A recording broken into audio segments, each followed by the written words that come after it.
Gatutaya, Vice Mayor Justin S. Gatuslao, Representative Gary Alejano, Ken Paul Guilo, Dr. Bernaldo Eres, Attorney Ray Gorgonio, Attorney Jessie Suarez, and Priscilla Goco. Distinguished participants and all our guests, today, the Senate Committee on Electoral Reforms and People's Participation, jointly with the Committee on Constitutional Amendments and Revision of Codes, is on its third day in the series of consultative meetings on the anti-political dynasty bills. Kindly all rise and let us all unite in prayer to be followed by the Philippine National Anthem.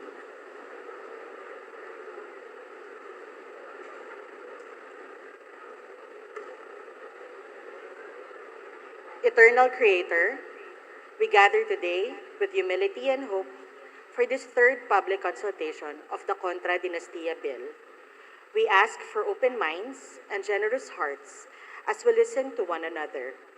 May we hear not only the loud and powerful, but the quiet voices from below, those who live with the daily consequences of our laws.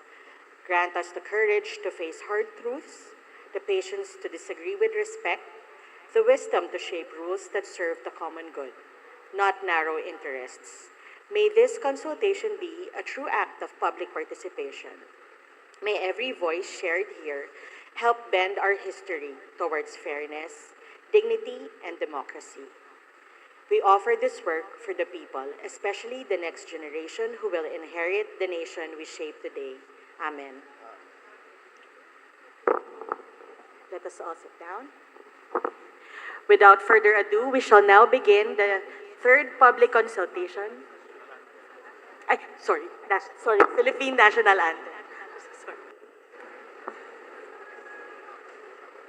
Mga kababayan, ang pambansang awit ng Pilipinas. Kayang magiliw, dalas ng sinananan, alam ng puso, sa titik mo'y buhay. Lupang inilang, tuyag na ng magiting, sa manlulupin, di ka pasisingil, sa nagatang tutok sa simoy at sa langit kong pagaw, ay hinatang tulad, awit sa pagkayang minamahal, ang isang ng matawad mo'y tagumpay na naghihingi, ang bituin at araw niya kailan pang ay di maghihingi, luman ang araw ng warhabit pagsinta, buhay langit sa piling ko, ang hindi kaya ng pagkay magamin, ang mamatay ng dahil sa'yo.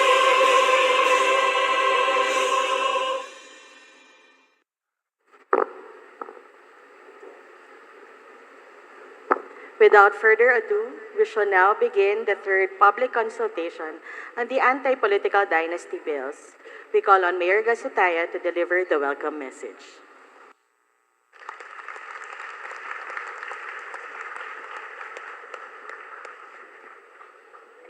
It is our honor in Bacolod City to welcome a public servant who has been working for reforms in our country. She is at present the chair of the Committee on Health, but most importantly, she chairs the Committee on Electoral Reforms. We know that this has been a long, challenging issue in our country, the anti-political dynasty. We had the privilege of working with her in the 19th Congress in the Commission on Appointments. We know for a fact that she is a worker, she's fair, and she listens to everyone. But most importantly, pag may diferensya, point out niya, kag wala siya nahadlok, magbato, bisan kay sino. In one hearings in the Commission on Appointments, I was beside a fellow member of the House, and she was on the other side. It was the first time nga nakita ko siya kag nabatian nga nagpusog gid ang iya nga tingog bangod may ginpakig bato siya. And that memory continues to remain. I won't mention kung ano to siyang situations. No? So again, in behalf of the people of Bacolod City and together with the people of Bacolod City, we welcome Senator Risa Ontiveros.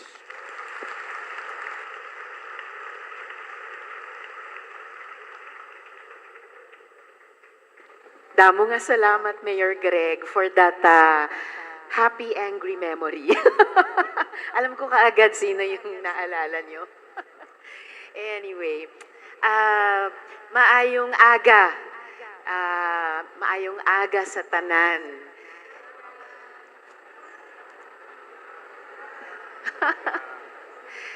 Nalipay gid ako na nga ari kita diri sa Bacolod.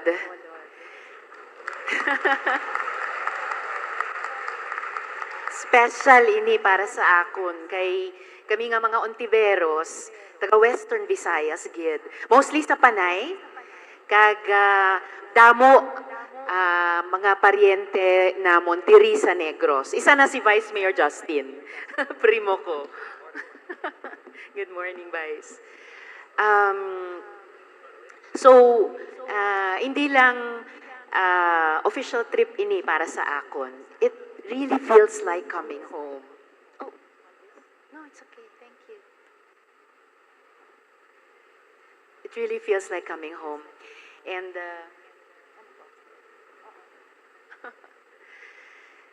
so I wanted to share, no? It really feels like coming home. One more thing, wait lang. Okay, hindi pa. Kala ko yung ating slide presentation na. Pero home talaga, no? Kag as a proud Ilongga, happy gid ko nga upod ka mo sa historic nga anti-political dynasty bill. So, salamat gid for being here.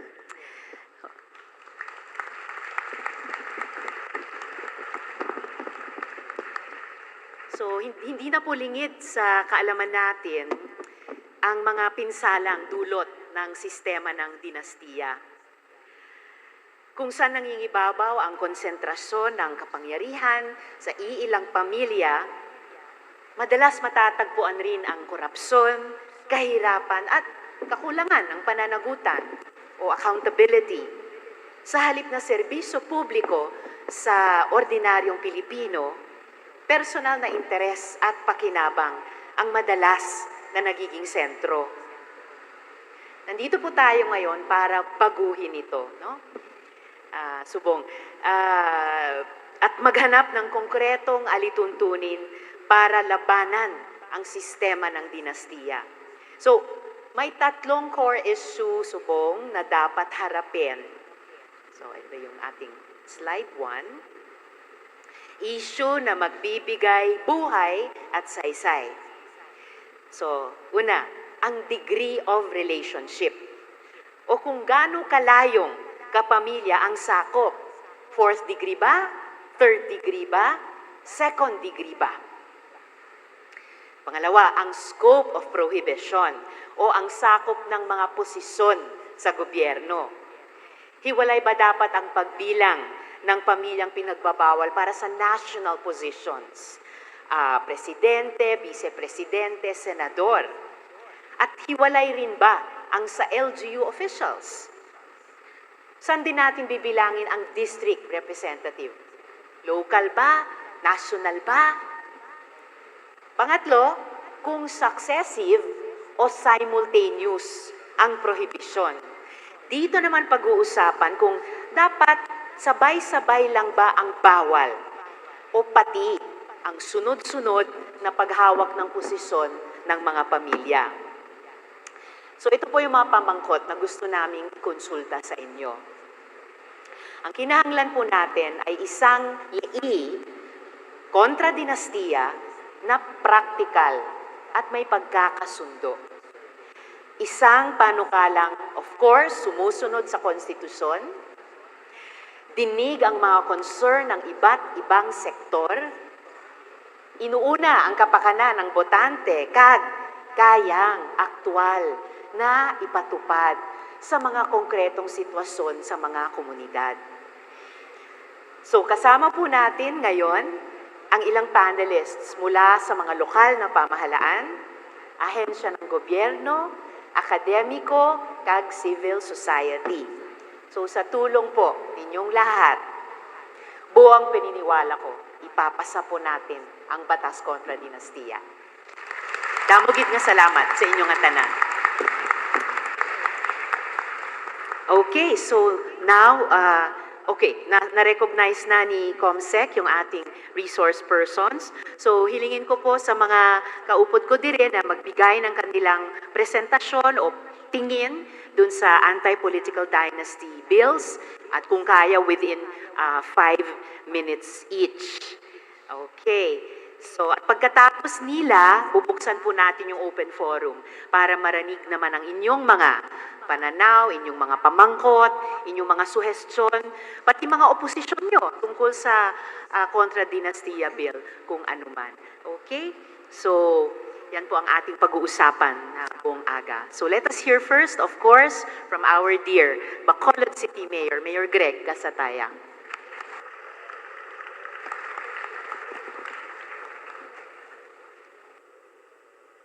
Thank you, Sen.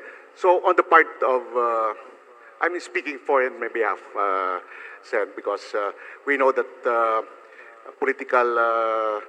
anti-political dynasty has been a pressing challenge, even in Congress, and also on the local, much more in the, and also even in the barangay level.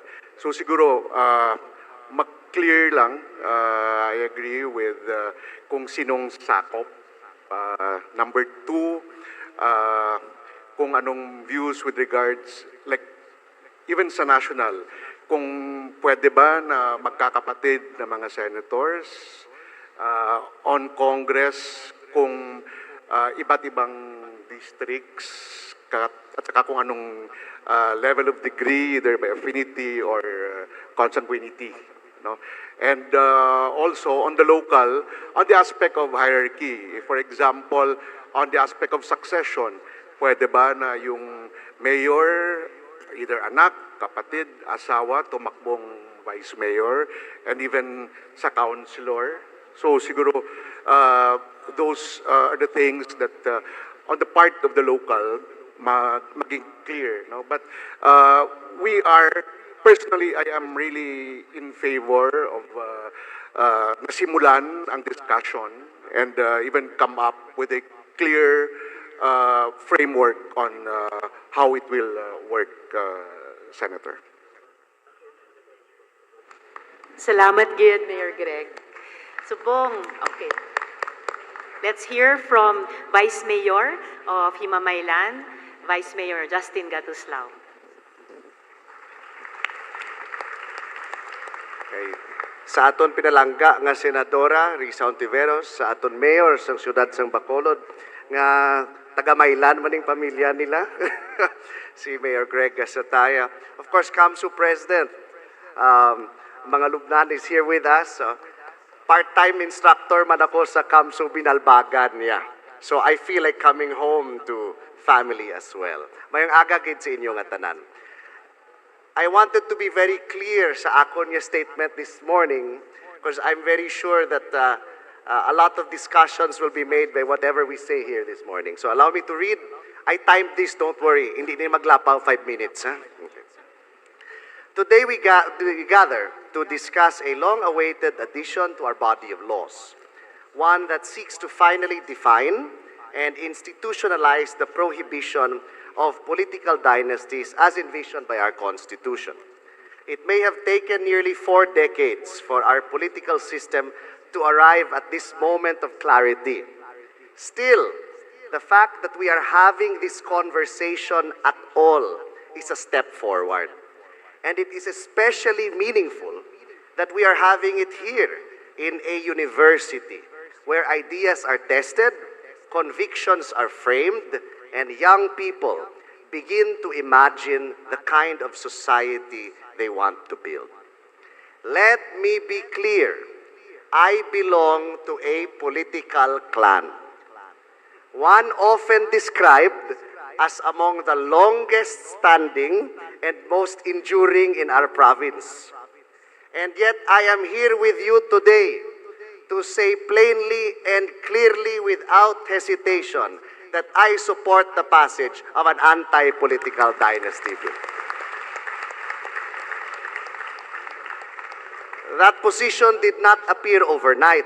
It has been shaped over the years by experience, family feuds, kapalugid ni si Attorney Jess, painful disagreements, political conversations and difficult conversations, as well as very awkward family reunions.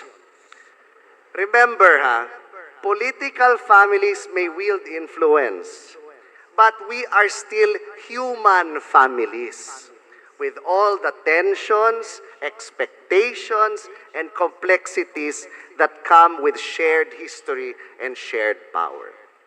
Of all the proposals before us, I believe the most meaningful and effective is the prohibition on succession to the same office by relatives within, di naman tama istorya, third or fourth degree. We have seen this pattern for generations. A position passes from parent to child, from sibling to spouse, from cousin to cousin. Okay? A ban on succession addresses the real democratic concern, which is not simply kung sino ang nagapadalagan, pero kung sino bala naga-continue nga naga-hold sang poder nga wala sang interruption. It breaks the chain of continuous family control. It creates space for competition. It allows institutions to develop beyond personalities. You know, it's often said that 1 week is a long time in politics. Imagine 1 full term of an interruption. Imagine what that means for power to rest, even briefly, in different hands. Allow me to close on a more personal note. When I was first elected 10 years ago, I was also given the privilege of serving as an instructor in social sciences in a state university.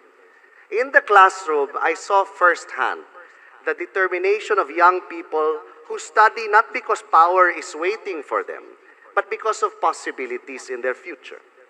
That institutions should be stronger than individuals, that public service should remain open to anyone willing to prepare, to work, and to serve.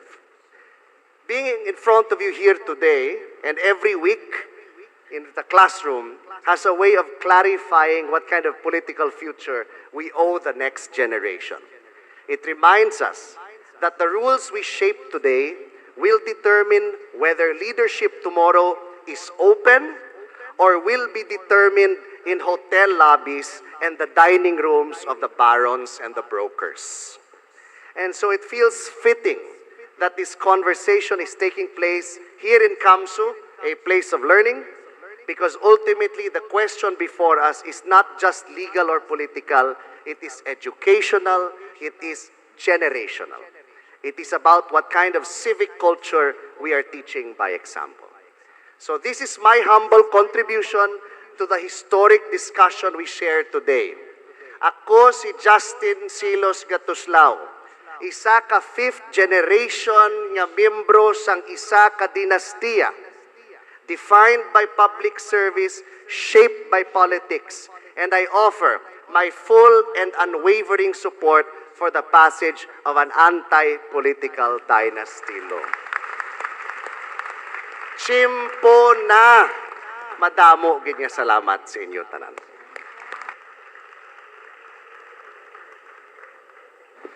Grabe, damo gid nga salamat, Vice Mayor Justin. Several moments kinilabutan ako at napawaw sa sharing mo sa aming lahat. I am even prouder today to be your prima. Mabuhay. And you are not alone. Sa Senate, halimbawa, as I was sharing kay Mayor Gregman, two of the 7 authors of the 6 bills sa Senado, mga dynasts man. And when they were talking about their bill sa committee hearing, sabi nung isa, ako dynast, sabi nung isa, ako dynast. And they both said, in so many words, pero gusto kong luwagan yung political space sa iba pang mga Pilipino beyond our clan, sabi niya. So, mabuhay, mabuhay. So now we will hear from the former representative of Magdalo Party List, Gary Alejano.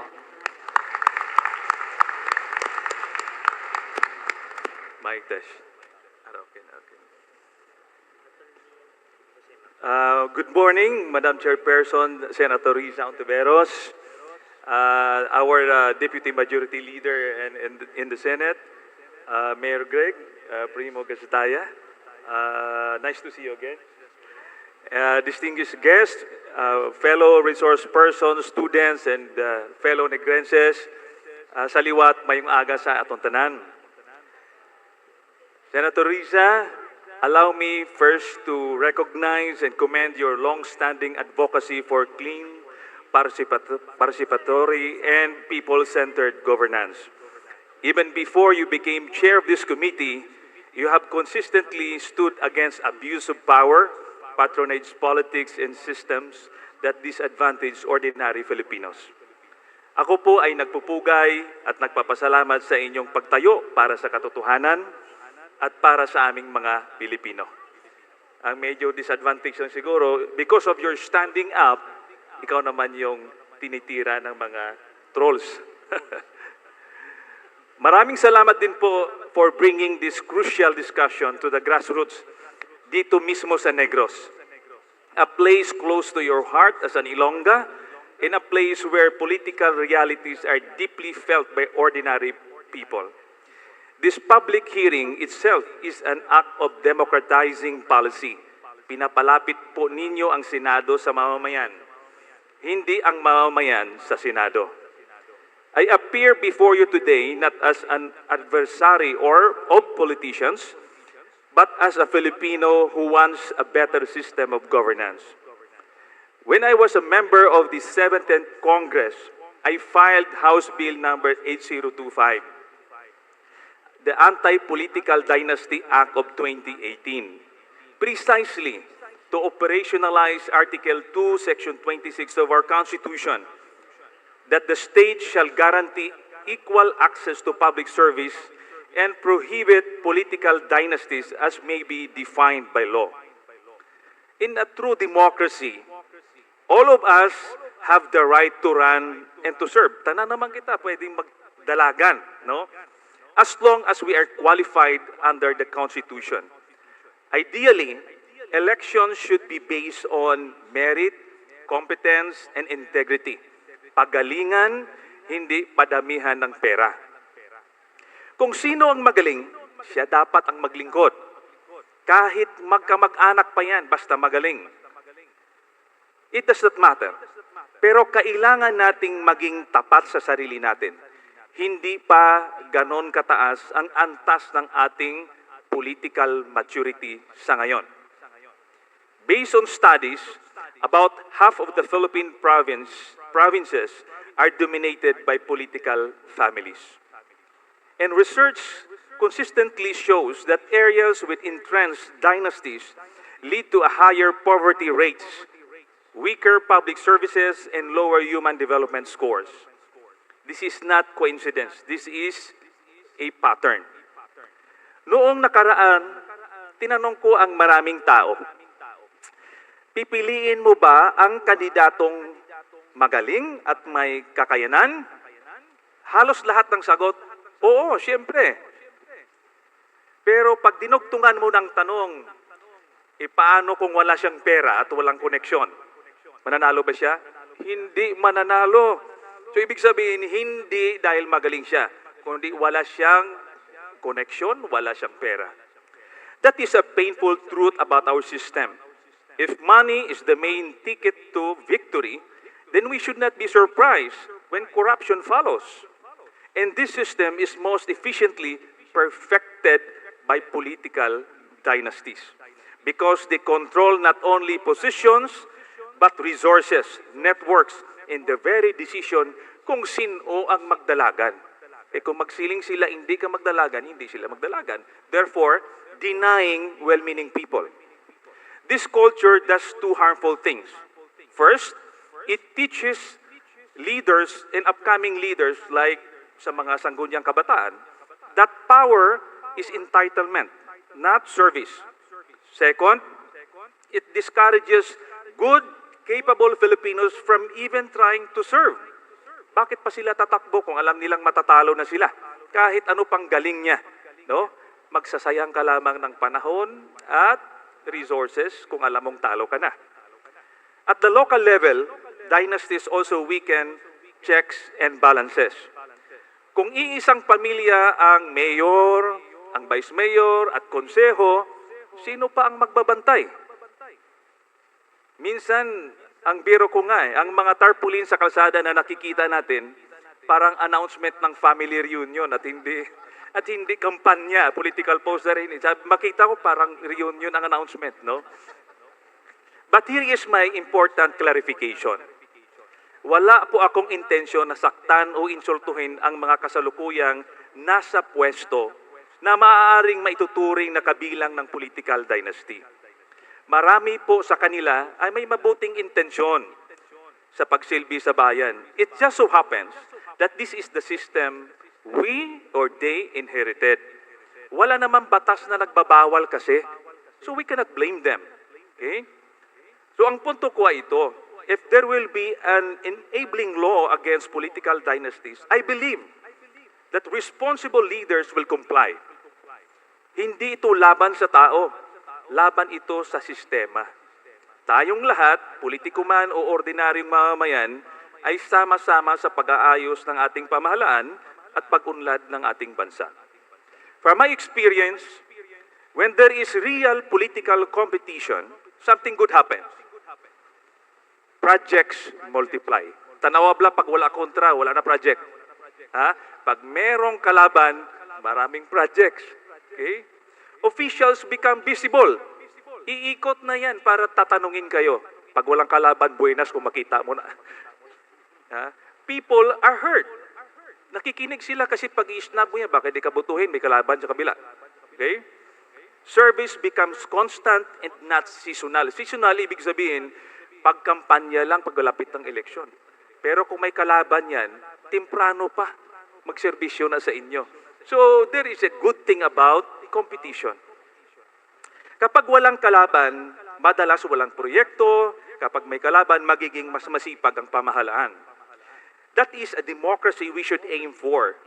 One where power is dispersed, accountability is strong, and public office is open to all capable Filipinos, not only those with familiar surnames.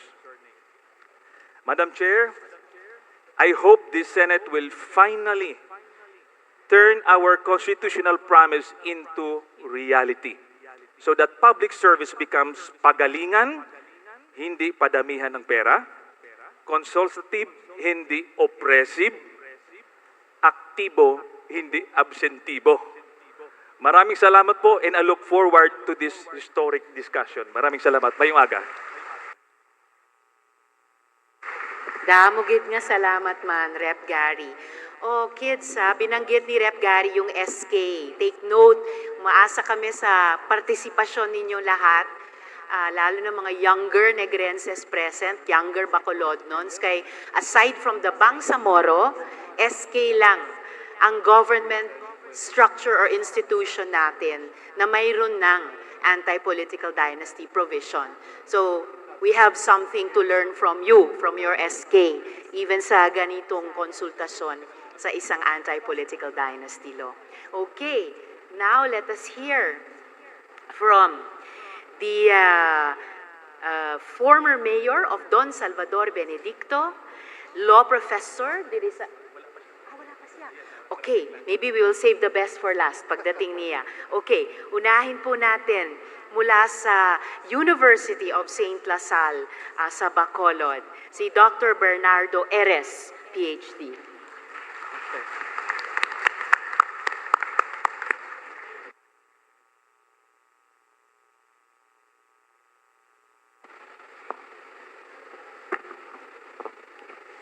To our honorable guests, Senator Riza Hontiveros and Senate Secretariat, my fellow panel members of the panel, the school administrators of this university, friends of Senator Riza Hontiveros, the participants, students, and organizers of this forum. A blessed good morning to everyone. I'll go straight to my reaction. The anti-political dynasty bill raises a fundamental moral question. Who truly owns political power? Is it the people, or it belongs only to political families? At its heart, this proposed legislation is not simply about restricting relatives for running for office. It is about addressing the concentration of power that gradually transforms public service into inherited privilege.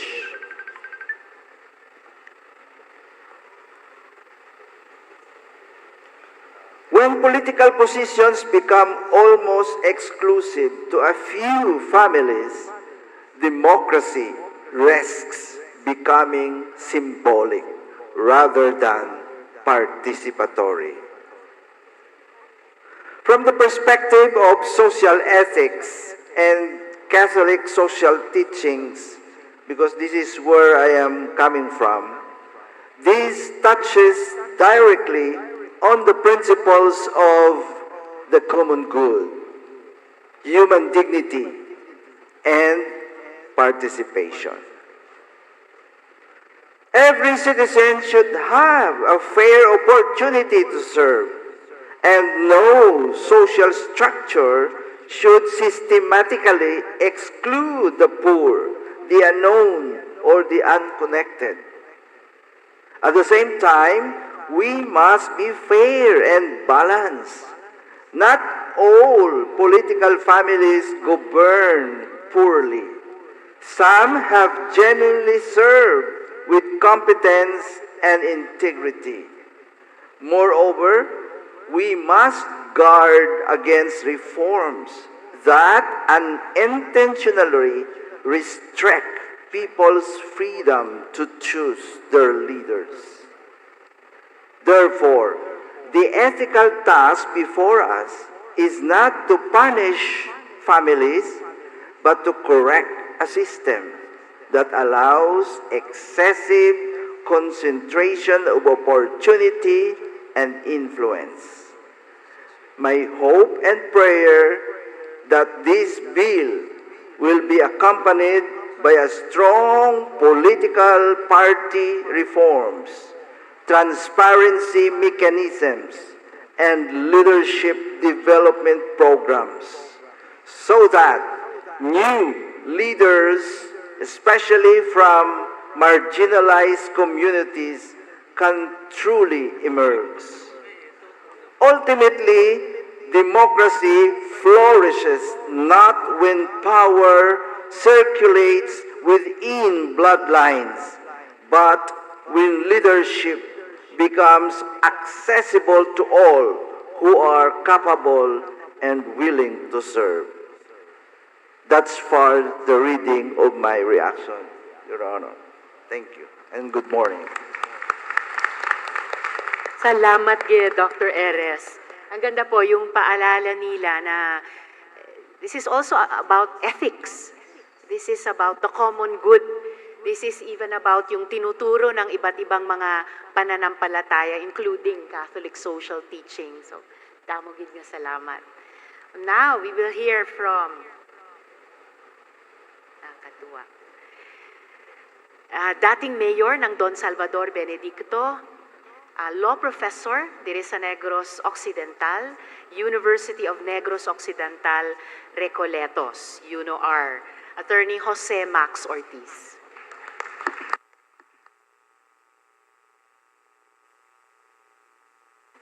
Good morning. I'll be talking in the Ilonggo dialect para makaintindi tanan. With all due respect to our good senator here. Kaintindi. Mayor Greg, and the rest, I will not be mentioning any more names to save time. Okay? Amo ni ang layi nga ginahulat ko halin sa nguna. If you recall, during the 13th Congress, during the time of Gloria Macapagal Arroyo, ginpasar na ni nga layi. Even the late Miriam Defensor Santiago, nagpasar man sini. Wala gin nag-succeed nanan. Why? Because practically, 80 to 85% sa aton nga mga senador, congressmen, mga anti-dynastic families. Okay? Nagalin. With all due respect, for example, in our local setting, here in Negros Occidental, if you recall, halos pamilya di amuman ang nagauyat sang rinda sang aton gobyerno. To be honest about it, in my place, for example, the Don Salvador Benedicto, for 27 to 30 years, only one family amo ang nagapalakat sang ina nga banwa. Incidentally, everybody was surprised nga nagsulod ko bilang mayor. Ako lang ang nakasulod for 27 to 30 years. Ako lang isa nga hindi nagalin sa pamilya nga nagdaog. Mamangkot kamo. Why is it that I was able to topple that entrenched family? With all due respect, sa De La Cruz family, mga amigo ko na sila subong. Before, daw hindi kami miguhay. Pero after na nagdaog ko, nagmiguhay na kami. We were already close friends. So I'm happy because of my presence there, I was able to change practically the entire municipality. Subong, if you go there, for example, Senator Hontiveros, magkanto na to, siguro mabilib siya kung ano ang Don Salvador Benedicto.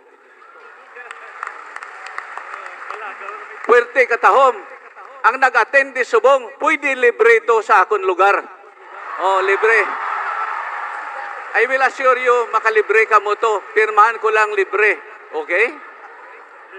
Katugnaw sang climate, katugnaw sang tanan.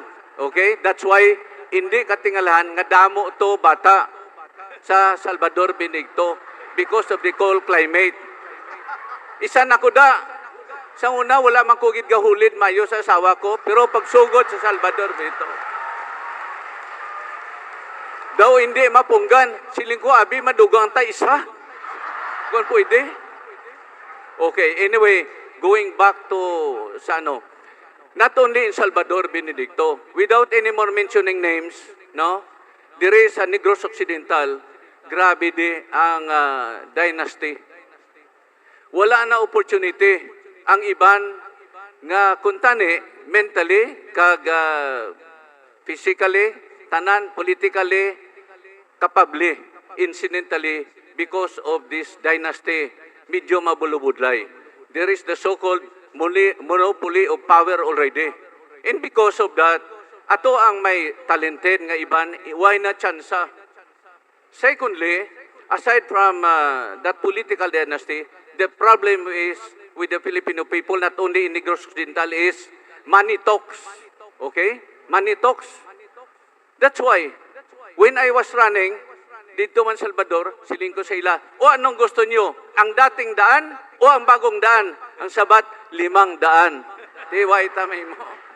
Why tamay mo? That's why I told myself, ningko kung amo malang niya ang environment dire not only in sa ibang nga lugar kundi especially in Negros Occidental hindi ko ya mangintra pamulitika, especially kung kwarta ang basis ang daganay dire. But I'm happy there is one in Silay City in the person of Mayor Galigo. Without money, he was able to win that election. I think this is an eye-opener already. Not only that, sa iban man nga lugar, but this Silay City is a model nga city because here is one without money, why man siya sang kung ano da, pero nagdaog pa. That's why I really salute the people of Silay. So kung mahimo tana sa iban nga lugar, nga hindi ta mahimo, even without this anti-political dynasty. But it's good that we have here our senator nga nagadusog sini. It's now high time nga dapat dulaon tani.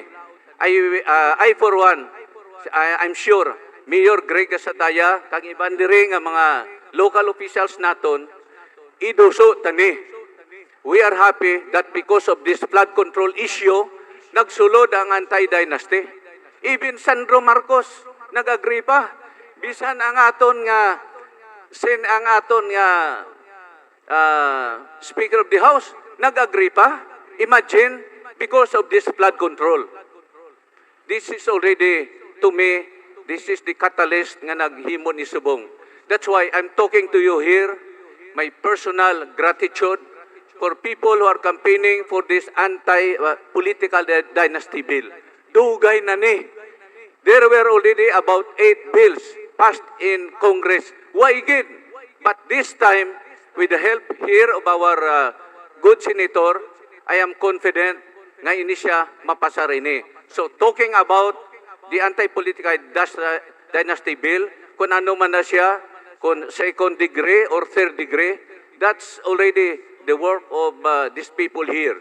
We are campaigning here. Ang importante, kamo nga mga estudyante, kang nagpamati di Subong, we urge you, we encourage you to influence also other youngsters, especially sa inyong mga professors sila, nga updan ini nga kausa. Because this is the only way to stop these dynasty families mag-control sa aton nga political landscape.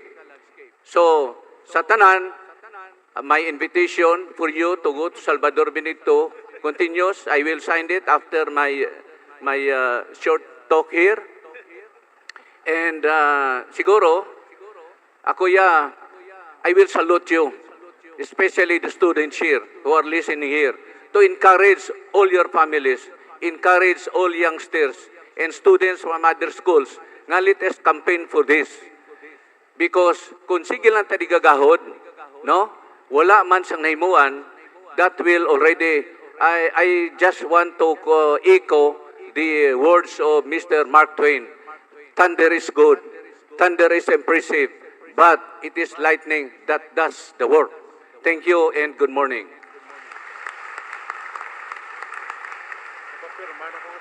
Thank you, Attorney Ortiz. Importante yung sinabi nila. So, anti-political dynasty, hindi lang political, wala pang nagbabanggit, but baka mamaya sa open forum, it's also economics. Pero yung sinabi ni Attorney Ortiz, it's culture man. So, baka maayo din aralin natin yung best practice sa Silay. Paano nila nabago yung kultura ng 500? And importante yan kay in terms of passing the best possible version of the bill, and then especially after mapasa natin into law, the best implementation rests in greatest part on the citizens. So, iba pag hindi lang mga legislators mag-file, mga panels magsalita, but ang mga mamamayan, including the young citizens, talagang maging active. So now, let us hear ang next nga panelist natin. Mula sa presidente sila ng National Union of People's Lawyers, Negros Occidental, Attorney Ray Gorgonio. Thank you, Madam Senator. Honorable Senator Risa Ontiveros, ma'am, good morning. Congressman Gary Alejano, my idol. Good morning. Vice Mayor Justine, good morning. And may Manino here, Idol Attorney Jesus Suarez, Attorney Jomax Ortiz, and fellow colleagues in this panel. Also to the students and parents teachers who are here.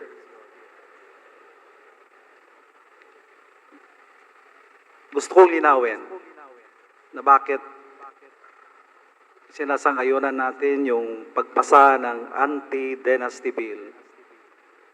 It's not only because it is mandated under the 1987 Constitution, but political dynasty stunts growth, deprives equally capable individuals to public service. Political dynasty refers to the concentration, consolidation, or perpetuation of political power into a single family or clan. Ibig sabihin nito na yung kapangyarihang pampolitika ay sa ilang pamilya lamang o isang pamilya. And what does that mean in concrete terms? When you get political power, you get economic power, and vice versa. When you get economic power, you have you have political power. So mahirap ng kakasin o tanggalin. In concrete terms, ano yung ibig sabihin nito? Yung nangyayari ngayon,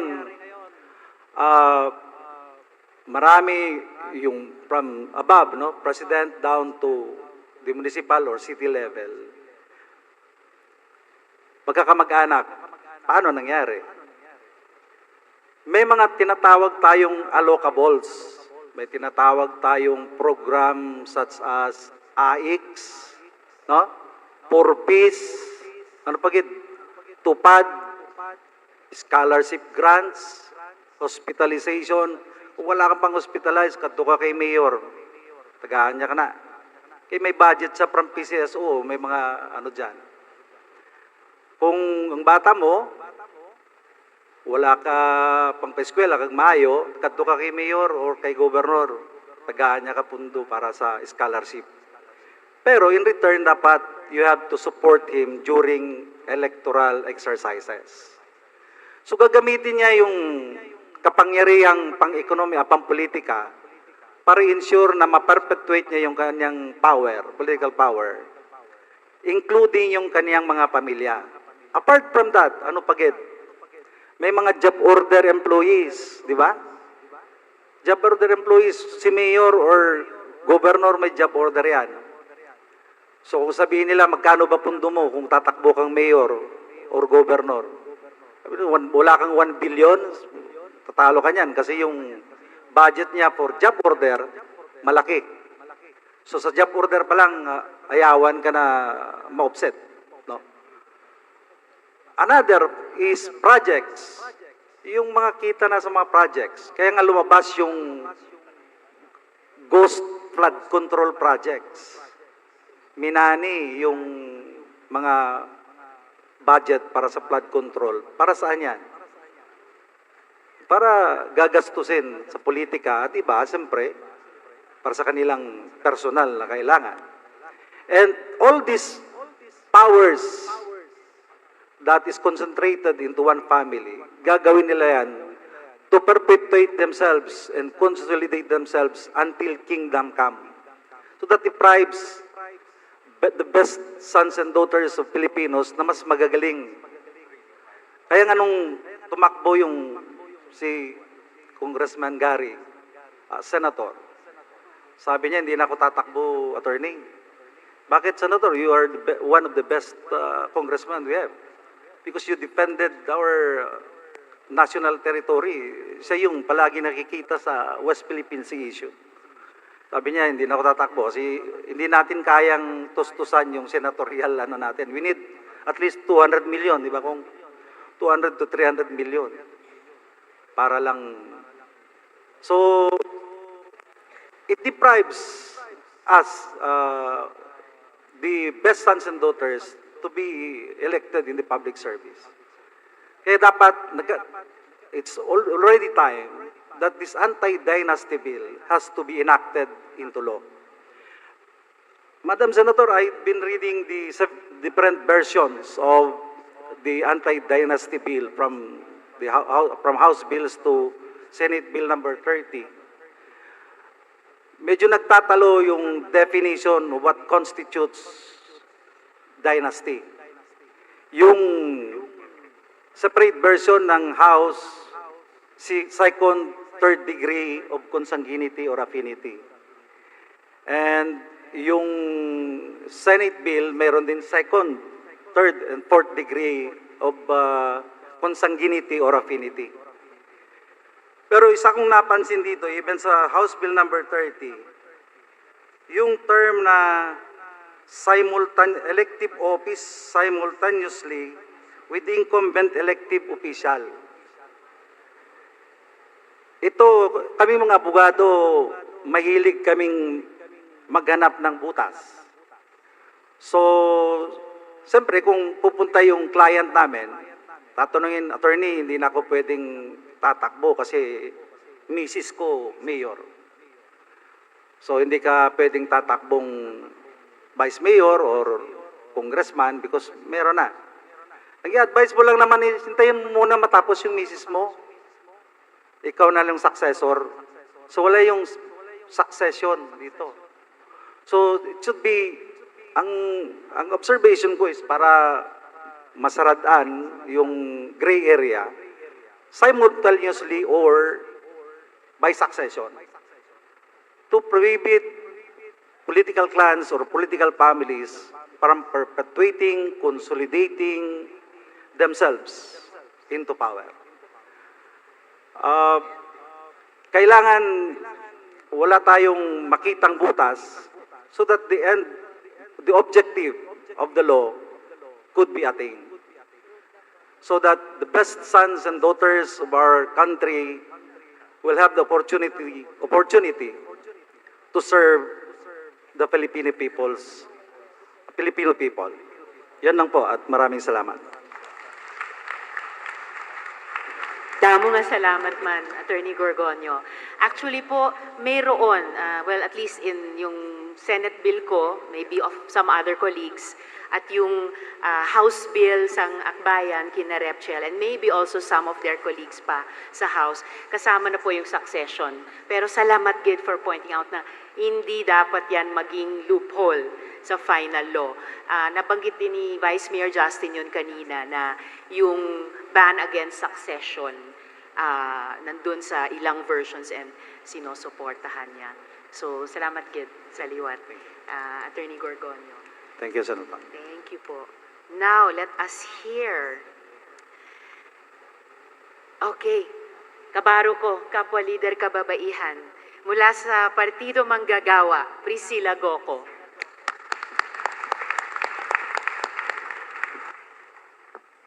Magandang umaga po at mayong aga sa tanan. Salamat, Gid, sa pagkanto sang kabaro. Yes, kabaro. Hindi na siya kabaro, kauri din siya dahil isa sa tinatagurian naming champion ng labor rights at women's rights. Ganon din sa good governance. Pinagmamayabang po namin siya na isa sa mga masugid naming taga-suporta bilang mga manggagawa. Ako po si Inday Goco na kumakatawan ng PM Negros o Partido Manggagawa Negros. Bilang maiksi pong pagpapakilala, ang PM po ay kasamahan ng mga manggagawa, lalo na sa mga manggagawa sa tubuhan, mga service workers, unions, at mga informal workers dito sa Negros. Yun nga, nagpapasalamat kami na after ilang dekada na ay may nagpanukala ng anti-political dynasty bill. Ang tagal na po naming hinaing ito, lalo na sa aming mga manggagawa. Salamat na may pagtugon na, no? Matagal na to pero parang hindi rin pinapansin palagi na nalilipasan lang ng ilang kongreso at ilang Ito rin po ang sinisisi namin na naging ugat din ng korupsyon na dahilan ng kahirapan at pagkabansot ng pangundad ng ating bayan. Sa Negros, you name it, we have it. Kung anong klase mang dinastiya iyan. Merong fat, merong tin, wala pa akong masyadong na obese dynasty. Pero may sinasabi na silang obese dynasty kasi hindi lang sa mga posisyon sa eleksyon, kundi pati sa mga posisyon sa mga departamento. So hindi po kami kakaiba sa ibang bayan o probinsya sa Pilipinas. Pinaghahati-hatian, ipinapamana na parang hasyenda o negosyo lang ang posisyon sa politika. Sa asawa, sa anak, sa pinsan, sa apo, at minsan sa mga in-laws, sa bayaw o sino mang ka-affiliate o affinity. Ordinaryong eksena na po ito sa Negros. Dekada-dekada na ganap ito. Dekada-dekada ring pasan-pasan ito ng mga manggagawa. Kaming manggagawa ay walang anumang nakitang positibo o naramdamang positibo sa sistemang ito. Kung naging mahusay man ang mga nakaraan naming gobernador o congressman, di naman naging garantiya iyon na ganun din ang magiging apo o anak niya. May ilang mahuhusay din kaming at matitinong politiko. Salamat, hindi sila nagtayo ng mga dinastiya at endangered na po sila. Ramdam namin ang epekto ng dinastiya, ng political dynasty. Nasa halip na pagbabago at pag-unlad ang pinag-uusapan sa mesa ng mga pamilyang membro ng dinastiya ay pinag-uusapan paano titiyakin ang pananatili sa poder, kung saan proyekto po porsyento. Parang negosyo, asyenda o kaharian lang ang pinag-uusapan.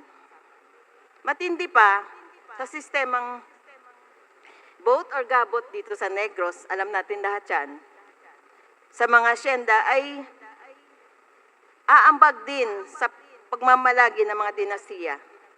Marami sanang mahusay na kandidato mula sa akadim, sa mga progresibong grupo, ang sanay makapagbabago at makakatulong, pero gabundok ang tatawrin nila para manalo laban sa mga apelidong pinagpala ng dinastiya. Nasa matinding krisis ng industriya ng asukal. Ramdam natin yan. Na siyang kabuhayan, di lang ng mga farm workers, ng mga manggagawa sa mga sugar mills, kundi ng halos ng Negros, ng mga allied services at mga negosyo dito. Kagaya ng monocrop na tubo, kailangan na mag-diversify sa mga o magpalit o magdagdag ng industriya, ganun din sa mga politiko na pinagpala ng dinastiya. Totoong sistema na ang problema, pero kung titibagin ang dinastiya, ay pwedeng pumili ng mga taong magsisimula ng totoong reforma hanggang magbago na ang sistemang ito. Matindi na po ang suliranin naming mga manggagawa. Ang kakulang sa sweldo, regular na trabaho at marami pang ibang kasan-pasan namin, lalo na sa kababaihan. Sabay-sabay dito ang disaster, may pagputok ng bulkan, peste, matinding bagyo o pagbaha. Di po sapat ang ayuda, relief na pinagyayabang mga politikong nakaupo na mga dinastiyang ito. Kailangan po namin ng solusyon at di namin ito maramdaman sa ngayon. Sana ay mapasa ang batas at magbabawas sa pakdabo ng sabay-sabay hanggang sa 4th degree consanguinity. Ganon din ang succession. Palakasin din ang qualification ng mga tatakbo sa eleksyon, di yung basta kaanak lang. Kung nagawa ito sa SK, tiyak naman na magagawa din ito sa ibang posisyon. Napatunayan ng makapal ang mukha ng mga politiko natin at di nauubra ang self-regulation. Panahon din sigurong maripaso ang political party system ang malinaw na pagladlad ng mga plataforma ng mga ito. Ganon din ang party list na panibagong trono na kinaluluklukan ng mga political dynasty. Panahon ng wakasan ang political dynasty, ASAP po ito, pakiusap po sa ating mga mambabatas. Salamat po. Salamat, Man Inday. Ayan, kinokompleto na ni Inday yung tinitignan natin. Sabi ng ating mga panelists, yung tungkol sa politika ng political dynasties. Sinabi ni Attorney Ortiz yung kultura ng sistemang political dynasty. And then, dinagdag na ni Inday yung usapin din ng pangkababaihan at pati yung sa agrikultura at sa ekolohiya, yung diversity, no? Intercropping and diversity. So, payaman ng payaman yung ating diskusyon papunta sa most exciting part na open forum. Pero bago nun, pakinggan muna natin dating Provincial COMELEC Officer, Attorney Jessie Suarez.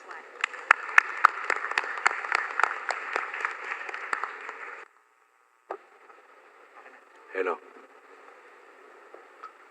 To our chairperson, Honorable Risa Ontiveros, to our very own Mayor Greg Casataya, my partner, Attorney Joe Max Ortez, Vice Mayor Justin Tuslao, miguay kami papaya mo. To my ihado, Attorney Greg Gorgonio, to my partner, Inday Goko, to the new developing leader of Bacolod, Ken Taylor, Akbayan Youth, and to my partner also, Doc Burns Eres. I am Jess Suarez, the Provincial Election Supervisor, but I retired last November 20, 1920. I am now connected with the civil society. After retiring from the government service, being a reformist in the government, I retired without any debt of corruption. And that's why I joined the civil society. Instead of to engage in a private practice of law, I joined the civil society supporting, and I am the head of the Robredo People's Council of Bacolod City, together with Governor Coscoluela, who is now the chairman of our NGO,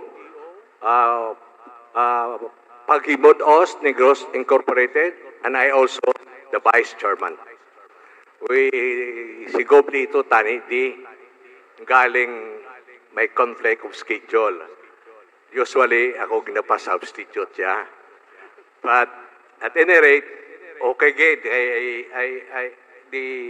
The topic right now is very conducive to the incoming political fever sa aton nga bayan ngayon, no? So kagina damo na nag-istorya party political dynasty. But wala ginamon ma-mention ano bala ang provisions ng Constitution. So I prepared a little speech here. The wording of Section 26 of Article 2 of the 1987 Constitution unmistakably express the state policy of prohibiting political dynasty. However, the provision is considered non-self-executing because it expressly conditions the prohibition on legislative definition. Consequently, while the Constitution establishes the policy framework, Congress retains the authority and obligation to enact an enabling statute defining the scope, extent, and enforceability of the prohibition. Section 26 of Article 2 of the state policies state, the state shall guarantee equal access to opportunities for public service, and, tandaan ang word gaan, and prohibit political dynasty as may be defined by law. So as can be read from this provision of law, tatlo ka-parts ini. Una, the state shall guarantee equal access to opportunities for public service. That is number one. Number two, prohibit political dynasties. Number two na. And number three, as may be defined by law. Amo ning ari kita di subong. Kaya we have to define the extent and coverage of this provision of this anti-political dynasty law. The usual argument of those who are against prohibiting political dynasties is based on item number one, that states shall guarantee equal access to opportunities for public service. But they forgot the coordinating conjunction and. Those item 1 should be read together with item 2 and prohibit political dynasties. No? Therefore, the prohibition of political dynasty is one of the constitutional mechanism that the framers of the 1987 Philippine Constitution in upholding equal access to opportunities for public service. Hence, the question on whether to prohibit political dynasty or not is moot and academic, at it is clear that it should be. No? So, klaro, hindi na silang tagaan equal opportunities ang mga kandidato. Okay na. But it needs an enabling law to enact to prohibit political dynasty. The only issue that should be resolved is item 3. It has been 39 years since the 1987 Constitution directed Congress to define what political dynasty should be prohibited. That the phrase has been defined by law delegates to Congress. That's why nandito ang ating chairman because of the consultative among the constituents. No? The authority to determine the scope and parameters of the prohibition, indicating that provision is directory rather than self-executing. In the absence of statutory definition, the constitutional prohibition remains a policy directive rather than a directly enforceable restriction. Let us define prohibited political dynasties. In defining what kind of political dynasty should be prohibited, the following should be given consideration. Degree of relationship. Amo na ni ang mga prohibited because of consanguinity. Ang consanguinity naman, dua, lineal and collateral. Ang lineal, amuning direct line, mga between parents, children, and grandparent. Ang collateral, mga remote relationship na mga cousin. Muna siya. Affinity is classified because of marriage. No? My direct, it exists between husband and wife, relation by blood, or between the wife and the husband, relation by blood. And secondary is between spouses and other spouse relatives by marriage. And collateral exists between the spouse and relatives of the other spouse relatives. Gasanga. No? Di kung hindi mo ni matap na, nagadamo ni ang iya sanga. No? Kagdamo, tungkol nagdamo ang sanga, damo ang mapasilong sa sanga, kaya nagdabong ang sanga. Okay? No? But there is a gray areas. And problema. Gray areas to be resolved. Informal or de facto relationship. Ano ni? Sa common law partnership, querida, mistress, upod sila. Are the relatives of the mistress or paramour covered by this law? Because of this de facto relationship. So dapat i-resolve ni siya. Kaya amo pa ning mga maisog. The other woman, isog ni siya.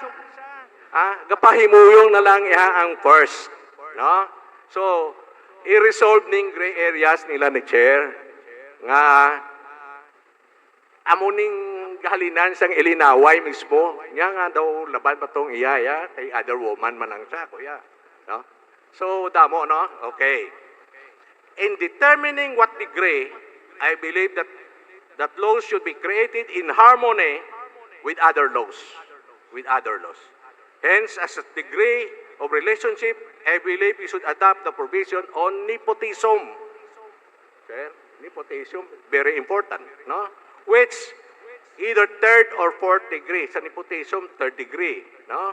This is because the able so to be prevented are similar if not the same. The only difference is that nepotism covers appointed position, no? While political dynasty covers elected position.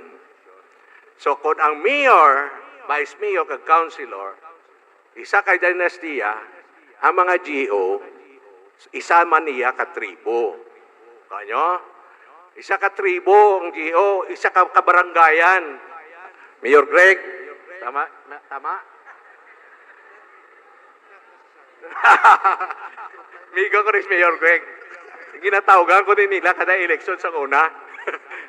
Tanan nga politiko, katawag na sa una, hello Garcia, na katawag na sila sa akon. But I am very amiable to all of them. That's why mga friend ko ni sila tanan. Wala gi ko kontra, nag-retire lang ko, wala gi ko nila naaway. Okay? So, Congress in its lawmaking power may apply by analogy the definition of nepotism under the local government code, no? And the administrative code of 1987. If we did so, we could have saved ourselves 39 years of waiting for them to comply on the directive of 1987 Constitution. Ano dason, aside from relationship, geographic extent and density. Tatlo ning sa dynasty lang taon. Relationship, geographic extent, and density. Ano ni siya? Does it apply? Political dynasty, horizontal or vertical, with their holding position, simultaneous from SK, barangay, city, municipality, districts, provincial, national, or in two or more regions or LGUs should be prohibited. Otherwise, it defeats the purpose of prohibiting the evil so to be prevented and will allow dynasties to thrive and extend in some areas or circumvent the provision.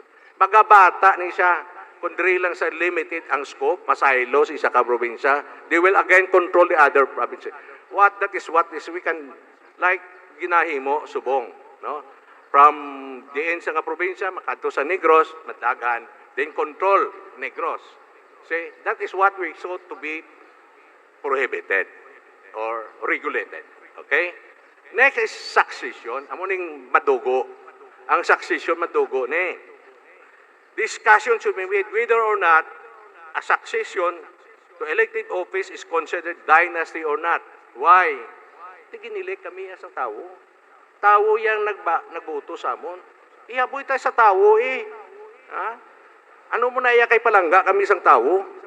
Isa na sang mga gina-question nila sa succession.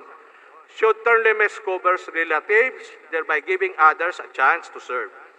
But caution should be given since Section 26 of Article 6 of the state Constitution provides that every bill passed by Congress shall embrace only one subject which shall be expressed in the title thereof. Okay. Anong rationale why we are against anti-political dynasty? No? Prohibition of political dynasty and nepotism address substantially similar governance harms. Amo man na ang yahalit sa aton. Namely, corruption and conflict of interest. To appoint or allow electorates to vote dynastic candidates regardless of competence, bisan no right kisa, no? Posting favoritism and misuse of public funds or resources undermines fiduciary accountability and encourages patronage politics where royalty replaces integrity. No? Wala na integridad. Basta partido, basta bata ni Kwana, pasudla, kaya ato na. No? Wala na integridad. Naguba ang sistema. In 1987, Constitution recognized this danger by mandating that the public office is a public trust and requires accountability from public servants. But this is more in words than in action. Pero may na gina-violate. Public office is a public trust. Daw Biblia. Pero amo man na Japon, liwat-liwat, gina-violate man na Japon. Okay? Destruction of meritocracy and professional public service. Dula ng merit system. Bisan mag-apply ka sa Comelec, amo man na. Nakalista na kung sino. Kaluluoy lang na dang wala connection. That's why gaaway kami sa una. Gaaway kami sa una kaya I do not allow that tani. Wala kami mimo. Power that be sa amon. No? Destruction of meritocracy and professional public service weakens institutional competence because of appointment or election are based on kinship rather than qualification. Meritocracy is a core principle of civil service designed to ensure efficiency and professionalism in governance. Moreover, no family has the monopoly of knowledge and skill relative to public service. Allowing them to thrive would stagnate progress. Those who support political dynasty would often argue continuity of progress, but such continuity can be achieved if we have a strong laws and not because of dynastic rule. So that's just 10. So na. Gina-question ko just 10. Monopoly and entrenchment of political power. Allow families to dominate elective or appointed position across generation, preventing equal access to political opportunities or public service, weakening representative democracy or objective selection. No? Waing kanatan, saya kung hindi sila upod. Erosion, next is erosion of public trust and democratic accountability. When leadership position circulate within family networks, citizens may perceive governance as self-serving rather than public-oriented. This reduces electoral competitiveness, weakens check and balances, and diminishes citizen confidence in institutions. Anti-corruption frameworks emphasize transparency, accountability, and equal access as safeguards against elite capture or monopoly of the few. In essence, nepotism and anti-dynasty policies aim to safeguard fairness, institutional integrity, political pluralism, and democratic equality.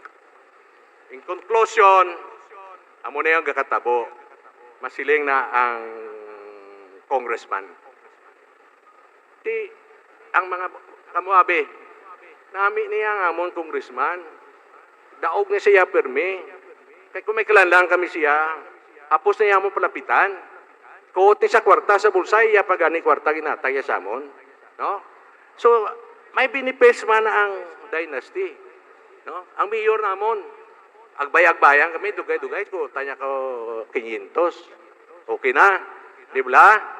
Amo ng dynasty, mayo na sila mag-agbay-agbay, mayo mag-angga-angga, but ang binipes nga gina-acquire nato because of dynasty, it is being outwitched by the detrimental effects. Anong epekto sang dynasty? Okay? One, it tolerate dependency. Nagasalig na lang. Yan, lagan na to kay Miyoro. May kilanlan to, masakit ba? Takot lagan kay Mayor. Pwede man sa kalagan sa DSWD, lagan kay Mayor. Okay? Debt of goodwill, utang na loob, monopoly of power, creates low level of competition. Wala na, mga bahaw-bahaw na lang mga kandidato. Niya mabato, kadangang taga-Aida, 2,000, 3,000. Di ano kada, ang may 5,000 pa. Ambot, Mayor Greg, to na.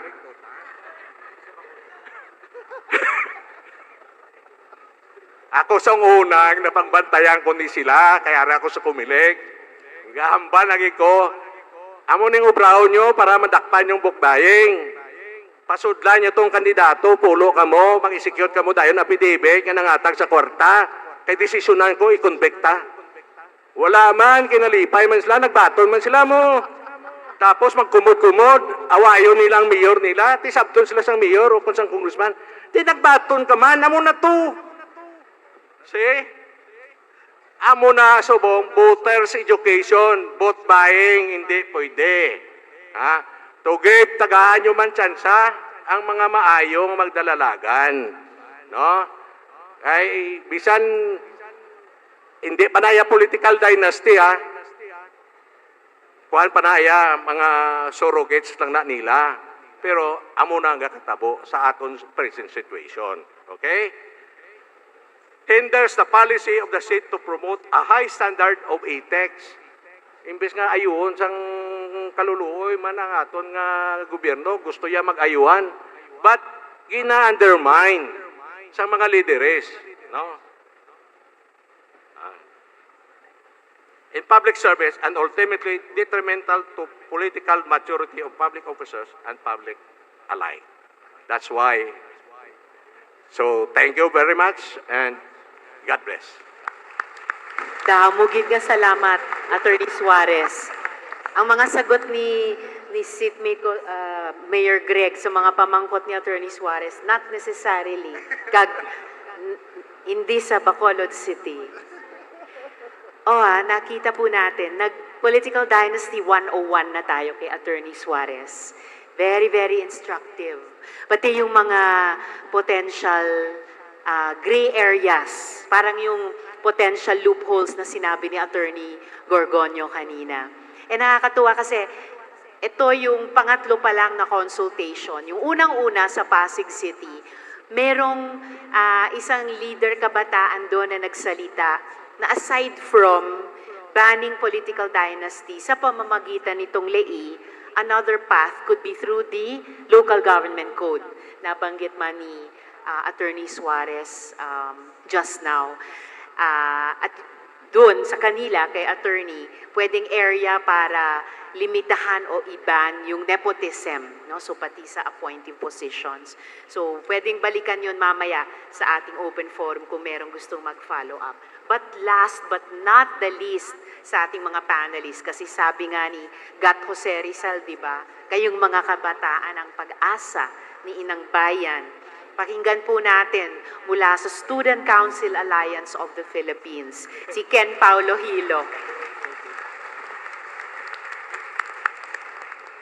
Maraming salamat kasamang Senator Risa Hontiveros, Mayor Greg, Vice Justin, and Attorney Jess, and the school admin, and of course, super majority of our audience today, the youth. Good morning and thank you so much for coming.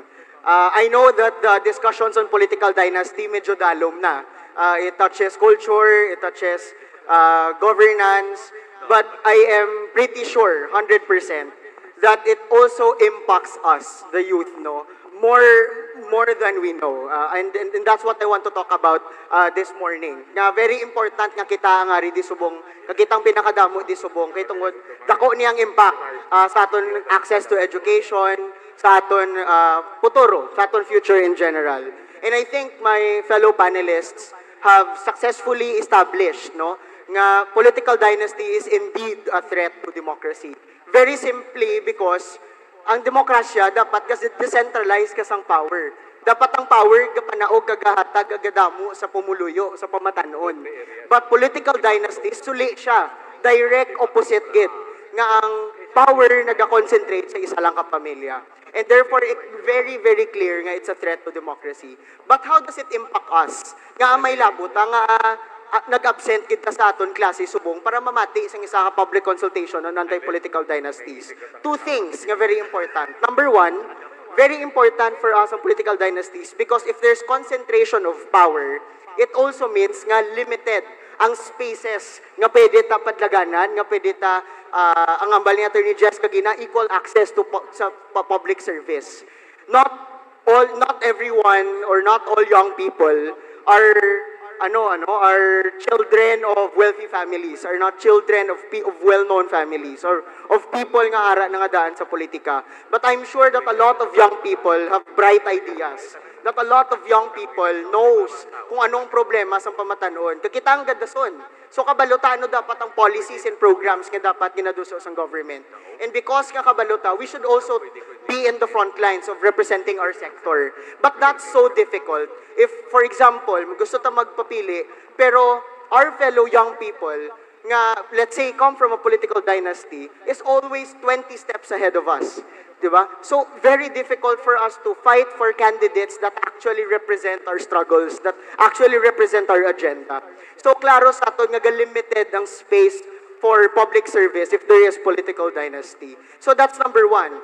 It's direct comparison. If there is concentration of power in one family, there is less power sa pumuluyo. There is less power sa civil society. And that leads to my second point. My second point being, if there is less representation, less power, and less voice, it also means nga ang aton agenda, ang aton issues will also be less represented in government. And how does this impact us? Last time I checked, 160,000 lacking classrooms. 160,000 ang kulang nga classroom.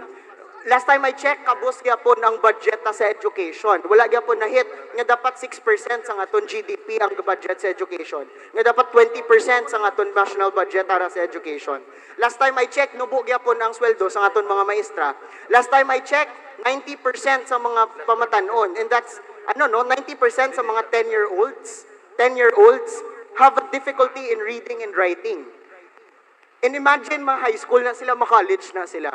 And all of those issues, di ba? All of those issues, damo-damo nag-suffer mental health. And by the way, you are not weak if you have depression. By the way, just for the record, you are not weak if you have mental health issues. What we need are more guidance counselors in schools, di ba? But how can we voice out our concerns? Paano ta ma-make sure that government will prioritize our agenda as young people? If ang ila unahon is ang family agenda. If ang agenda sa ila personal families. And that's the reason why it will always be more difficult to campaign for for quality and accessible education, for quality and accessible mental health services, and all other issues sa pamatanon if there are political dynasties. So, we have to strongly support this anti-political dynasty bill. And more importantly, na-mention ng ayuda. We all also know that a lot of young people wants to go to school, pero wala scholarship, or wala inugplite, biskan makasulod na sa eskwelahan. Those should be the policies nga pwede ta iduso. Paano ta na siya maduso? Dapat bala ma-elect up tsakto nga kandidato? Yes, sure, tsakto na sa. But more importantly, we also have to regain our power as civil society. Dapat i-reclaim ta ang power ta as young people. Last time I checked, majority of voters in the Philippines are also young people. So it also means nga if we demand for proper services for young people, kaya ta na siya malabot. Because power should not be on one family, power should be sa pumatanon, power should be sa pumuluyo. And that's the reason why we are directly affected by political dynasties. But mind you, we also already have the SK Reform Act, di ba? And it was historical because it's the first policy that has an anti-political dynasty bill. But a lot of people are still complaining. Yati, may related, man na siya political dynasty, man na siya. And one thing that I like about the policies, ginapropose bong, is giving power to COMELEC to actually disqualify ang COC or to not accept ang COC if ara ka sa political dynasty. And I think that's a very strong provision in case nga madala siya sa policy, and to cap siguro my point, I think I've established very clearly that we are affected. The youth is affected by political dynasties. But we can't also say nga daugon tani ni Senator Risa ang political dynasty. This is not Senator Risa's campaign alone. And most importantly, this is our campaign for our future.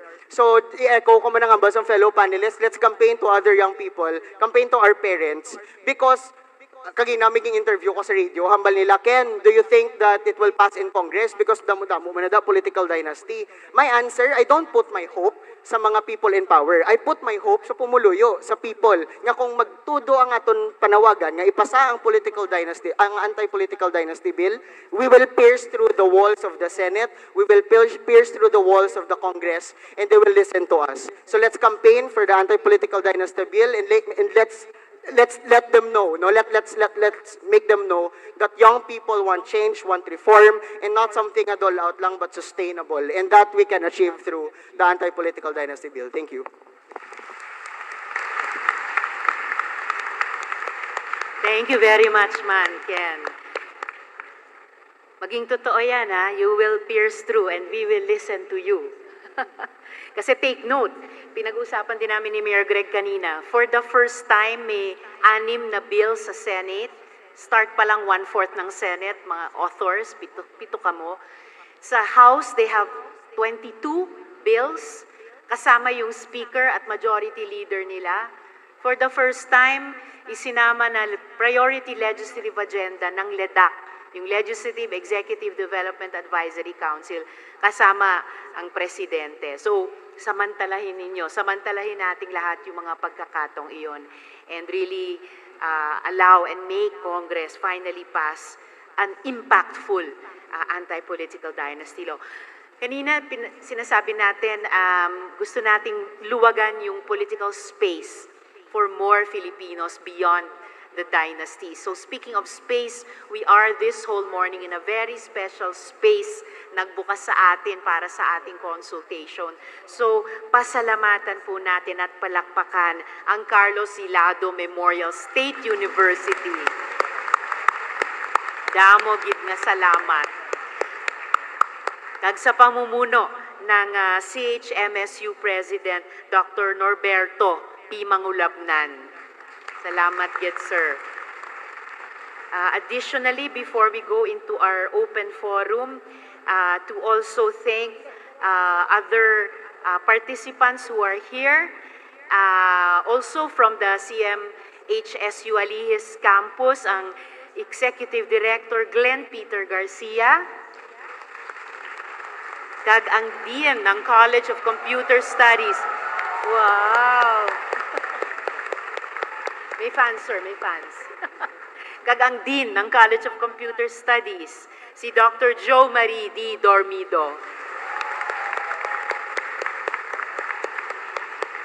Alright, so sa pagbubukas ng ating open forum, kilalanin din natin yung iba't ibang mga sektor at organisasyon na nandito ngayon. CHMSU University Student Government Alihis, Technopacer Alihis, okay lang palakpakan ng isa't isa. CHMSU Red Cross Youth Council Alihis, ROTC, National Union of People's Lawyers, Movement of Mothers for Healthy Lifestyle and Sustainability, Reformed Guardians Brotherhood Federal Incorporated, Dawn Incorporated, Bunyog Party List, Freedom from Debt Coalition Negros, Rosal Homeowners Association Incorporated, Bacolod Integrated Federation Association of Persons with Disabilities Incorporated, Paghimud-Os, Power Watch, Pasil Fisher Folks Association, kag Balayran Organization. Damo gid nga salamat sa tanan for being here. Okay, so subong open ang atong open forum. May mics tayo diri sa middle aisle or isang mic. Then tutulong sa akin ang kaupod ko sa office, si Kevin, para lang i-recognize yung mga magsasalita.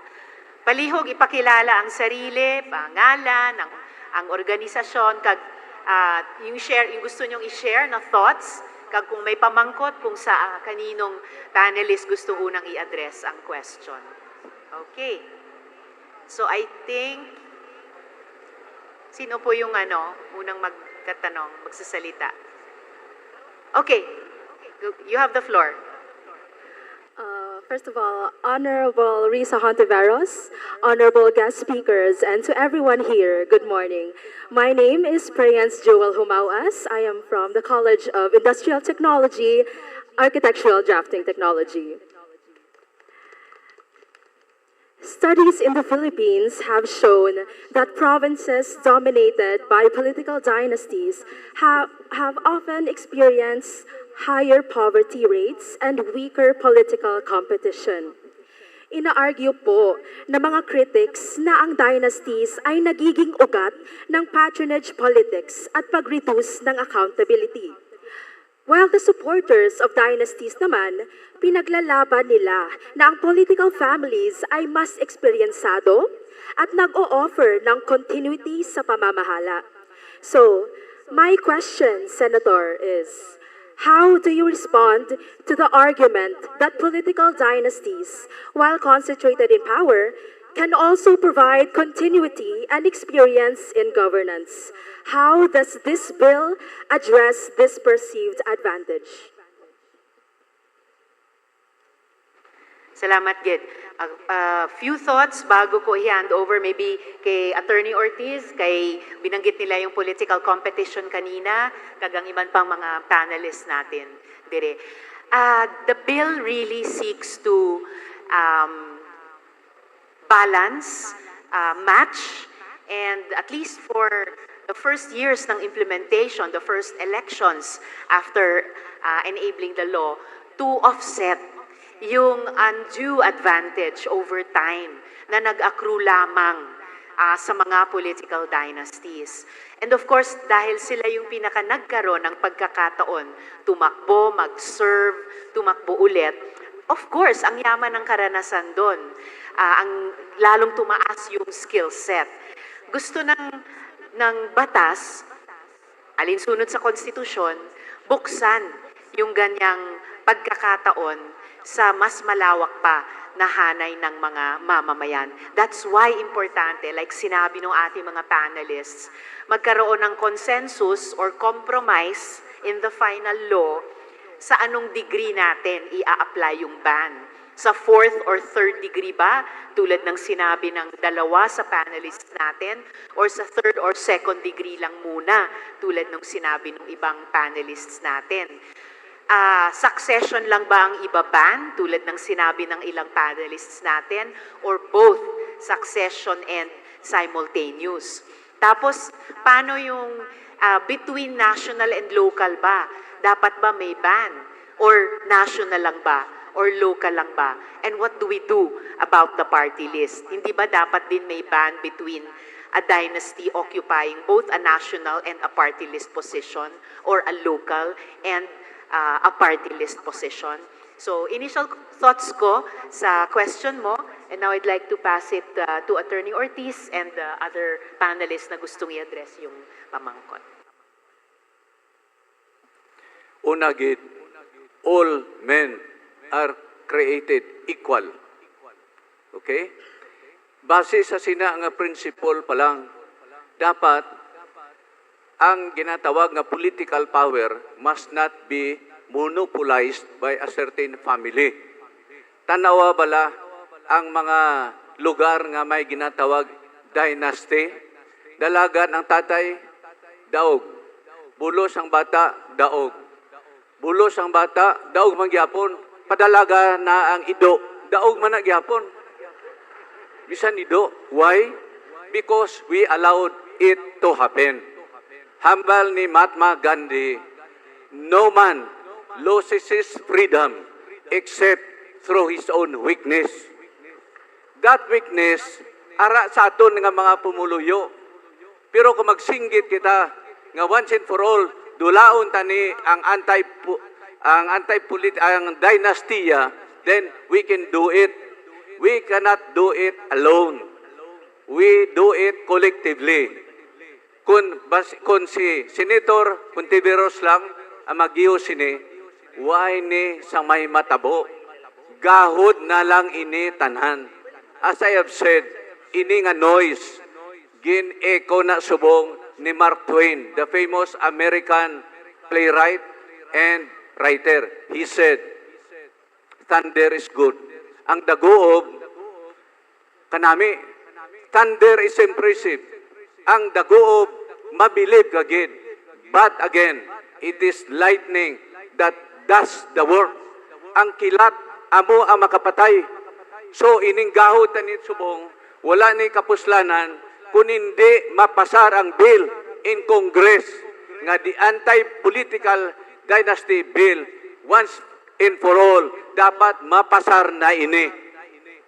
Okay? So, with the effort of Senator Contiveros and the rest, pagid nga nagabulig sa aton, we can do it not alone but collectively. That is why I challenge you, students here.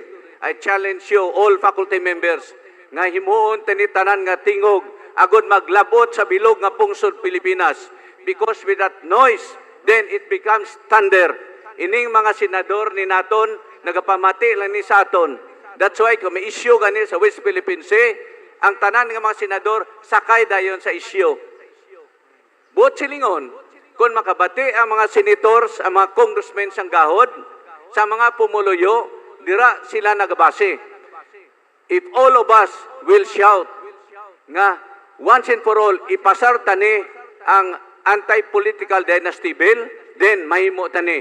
Look what happened during the time of the 13th Congress. Chimpo ni Miriam Dipinsor, nagpasar. Chimpo ni Drilon, nagpasar. Sa chimpo, pila nakachimpo. No? Nagliligad pa.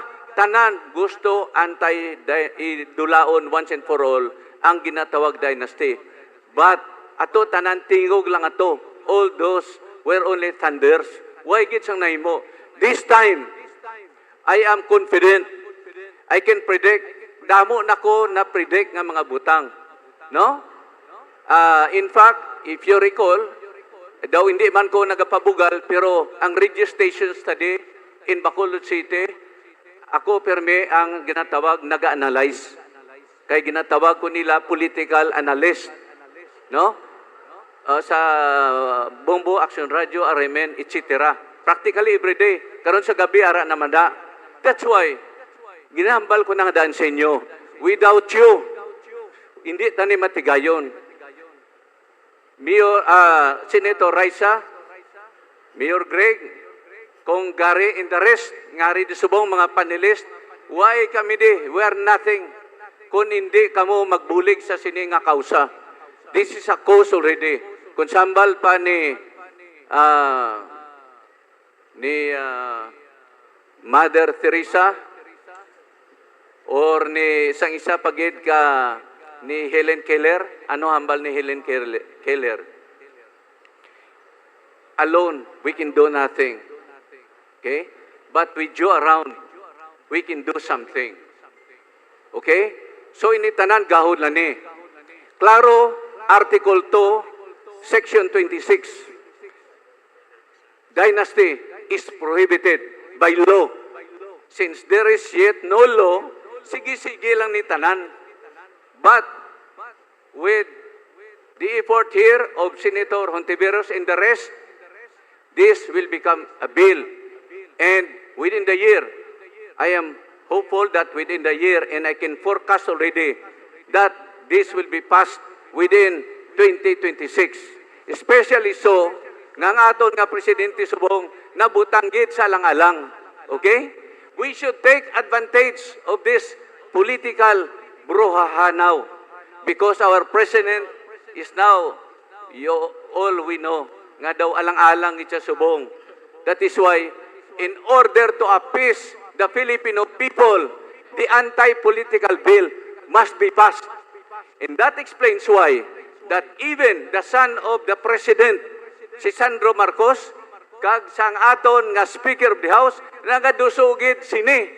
In short of saying that the message of Malacanang is clear, that this bill must be passed within the year. And it will be passed po. Intention namin maipasa ito this session. So, bago matapos ang buwan ng Marso. Rep. Gary, nagsalita rin kayo about political competition. Thank you, Madam Chair. Sabton ko lang to ang issues ang experience, political experience, ang political dynasty, and then the higher poverty incidence sa mga area nga may ara sa political dynasties. Karon, hindi lang ini siya opinion. No? This is out of the studies and research nga kung diin may ara political dynasties, mas mataas ang poverty incidence. So hindi lang ni siya gin-make up nga just to demonize the political dynasty, may ari ni siya proper studies. So ikadua, when it comes to political experience, Let us remember, may ara pa kitang council, may ara pa kita barangay. So that means madamo pa kita dira sang pwede option nga hindi lang sa political families.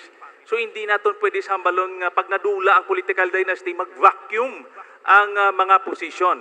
And aside from the fact na wala sang monopoly ang isa ka politiko nga siya lang may kabalo.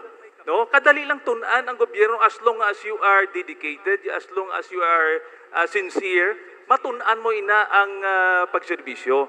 So kaya mo na ang ila ginabutang mong, mas maayo tani kung ang political culture nga dala nila sa gobyerno, maayo.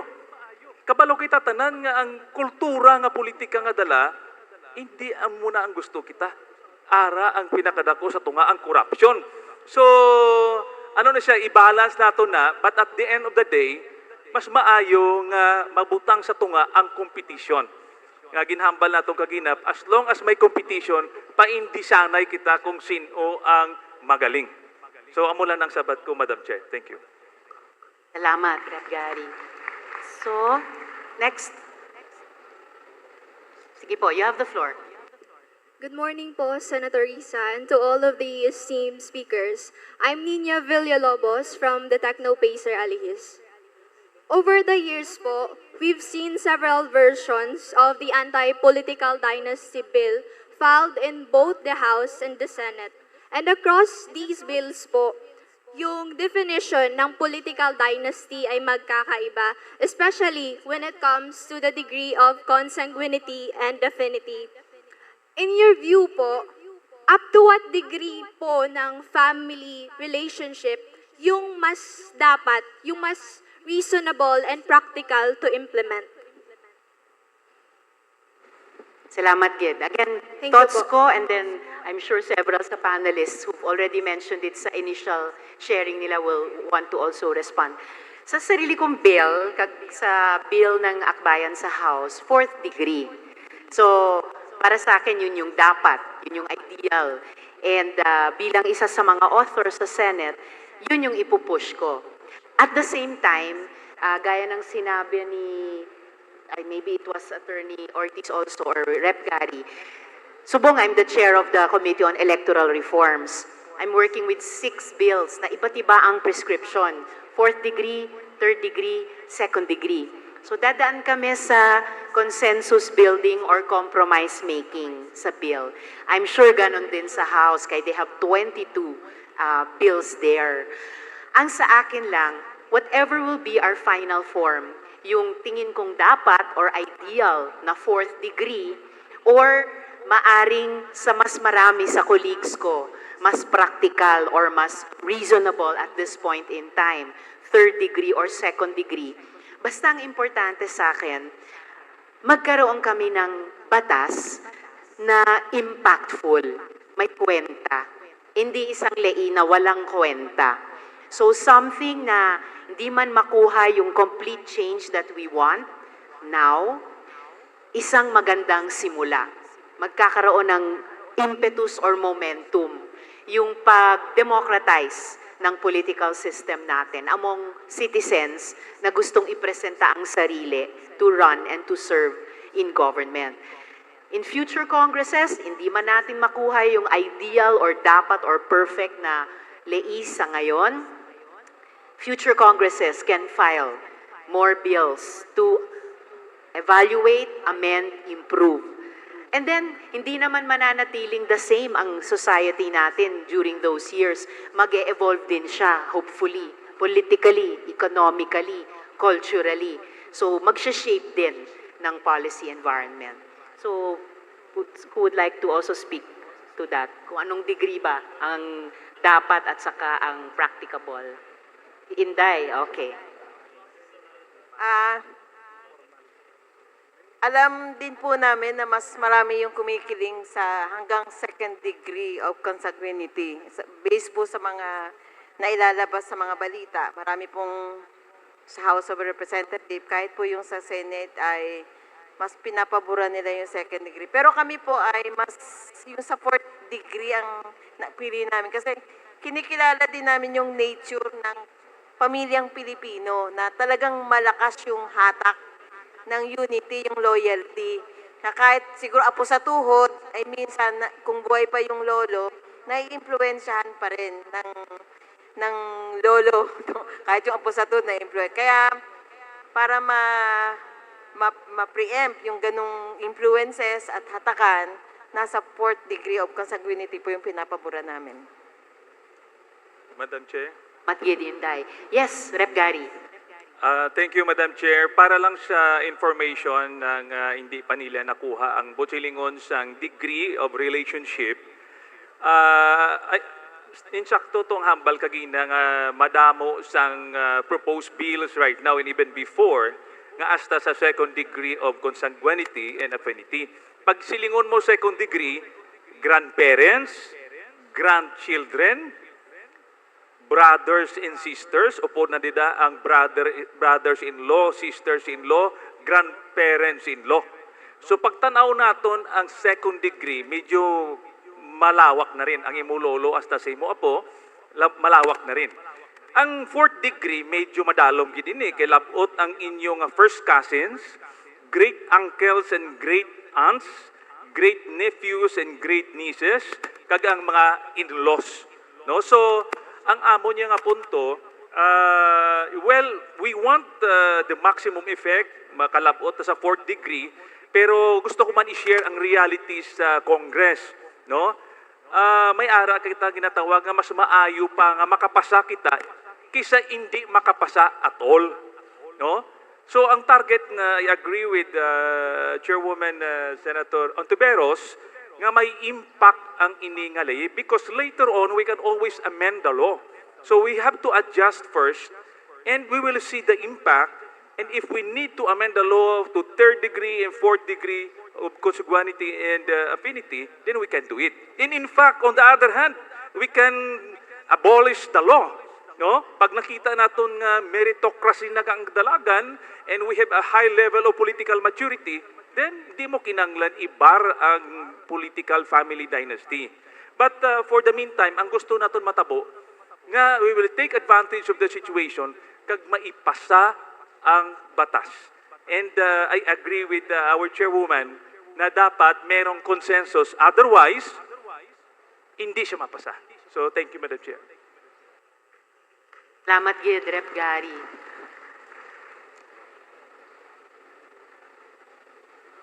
Okay. Ms. Matet, you have the floor. Honorable panel of members of the panel, good morning. I'm Matet Lozada, representative ng Bunyog Party List or Bunyog National Political Party. Tama kanina yung sinabi ni Attorney Jumax Ortiz. Negros Occidental ay talagang mayaman. Mayaman tayo sa political dynasty. Ayoko nang isa-isahin pa kasi alam naman natin kung sino yung nakaupo ngayon sa pwesto. Asawa niya, mayor, vice mayor ang asawa, o di kaya SK or basta nandun sila lahat sa gobyerno. Ginagawa na nila itong business, family business. Ang sistema dito sa Negros, tayo po ay nasa ilalim pa rin ng feudalismo. Malawak ang asyenda dito, puro inday ang tuto pa din ang tawag natin sa may-ari, landlordism. At saka meron din po tayong tinatawag na impunity or walang hiya-hiya or talagang mga walang hiya. Depende na kung anong pag-interpret nyo. But anyway, while we educate people, especially our students, to this anti-political dynasty or Senate Bill 1548, authored by Senator Risa, I want to raise this question. Kasi baka hindi lang yung kailangan, we have also to review our institutions. Here is my question. What institutional reforms are realistic, enforceable to regulate political dynasties without weakening democratic choice. Yun po. Salamat, Gid, Matet. So, ituloy natin yung conversation tungkol dyan. Ni-raise na rin kanina, I think, ni Attorney Suarez. And lumabas din po yun sa last hearing sa Senate. And naalala ko yung isang shinare ni na both Justice Ascuna kag Christian Monsod, isa sa mga constitutional framers, na dito sa anti-political dynasty law, binabalanse natin yung sinabi na rin ng ilang panelists na karapatan ng bawat Pilipino, non-dynast man o dynast, to serve in public office. So a private or individual right enshrined in the Bill of Rights ng Konstitusyon. Binabalanse siya nito ngang utos ng Konstitusyon magpasa ng anti-political dynasty law para palawakin yung political space for everyone to take advantage of that opportunity to serve. And if I remember correctly, kahit si Comelec Chair Garcia, nung hearing na yon, sabi niya, kahit yung karapatan na tumakbo at pati nga karapatang bumoto, there are certain situations na may exceptions. So, hindi absolute, or in certain situations, may limitasyon. And we could look at this challenge sa atin, sabi ni Attorney Ortiz, yung challenge na maging hindi lang thunder, but maging lightning together. We can look at this as one situation na balansehin yung isang private, personal right ng isang collective right, lalo na at this point sa history natin. So, sino pa sa panelists would like to speak to this question? Okay, kung wala, si Attorney Ortiz. Lipot na nga ako niya. Una, Gid, I will quote a family name, no? Hindi lang pwede man siguro kay Ma'am Ontiveros na lang, para way isang may heart lang iban. Hambal ni Abraham Lincoln, the 16th President of America, sa punta na lang sa iyang Gettysburg Address. Ang puntayas, nagasiling. A government of the people, by the people, and for the people. Pero kung may dynasty, it will be a government of Hontiveros, by Hontiveros, and for Hontiveros. So you see, the impact, it may be legally right, ang dynasty, but it is morally wrong. That is my perception. And I know, I respect also your perception. My perception is as good as your perception. Because in politics, we all know that there are no morals in politics. Only expedience. That's according to Nikolai Lenin. Okay? There are no morals in politics. Only expedience or convenience. That's why nagasulod ang dynastiya. As a matter of fact, sa politics, ginasiling nila, nga bisan mangu ka pa, bisan hindi ka pa balo. Basta bata ka sang mayor, daog ka mangyapon. Padalaga na bala ang, without naming names, ang mayor, bana, ang vice mayor, asawa, no? Kung pwede palang bata, konsyal, lagan konsyal. Padalaga na ang ido kag kuring sang sina nga mayor. Pustahan ko madaog pa kung pwede. Kung mabaton sang aton nga Comelec chairman, former chairman Suarez, no? Padalaga na ang ido. Pasiguradong sa inyo, madaog sa gyapon ang ido sang isa ka mayor kag vice mayor who controls or who control politics in that given locality. Ginmensionar kay na ang Negros Occidental halos dire, pamilya nimo. This is landlordism, ari dire. Kung sino mga sindiro dire nga mabugat, okay na. May time's up, gadi, it's good nga may time's up. Kabalo ka, surigid, ang abogado kung kaisa, baga pinagusto na lang hambal. Oh, amo na.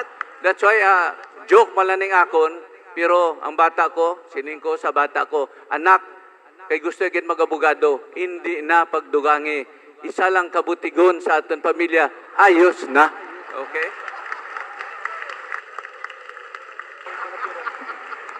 Salamat, Gid, Attorney Ortiz. Kag sa patience nyo sa timekeeper natin. Yes, Mayor Greg. Thank you, Sen. Siguro, from the perspective of an elected official, ang ginhimo sang Senate subong nga pag-approve sang General Appropriations Act. Kung ang tawon naton, diin bala ga take advantage ang, for example, isa ka pamilya nga mayara sang dynastia. Number one, resources of the government. Isa gina ka primary. Number two, name recall.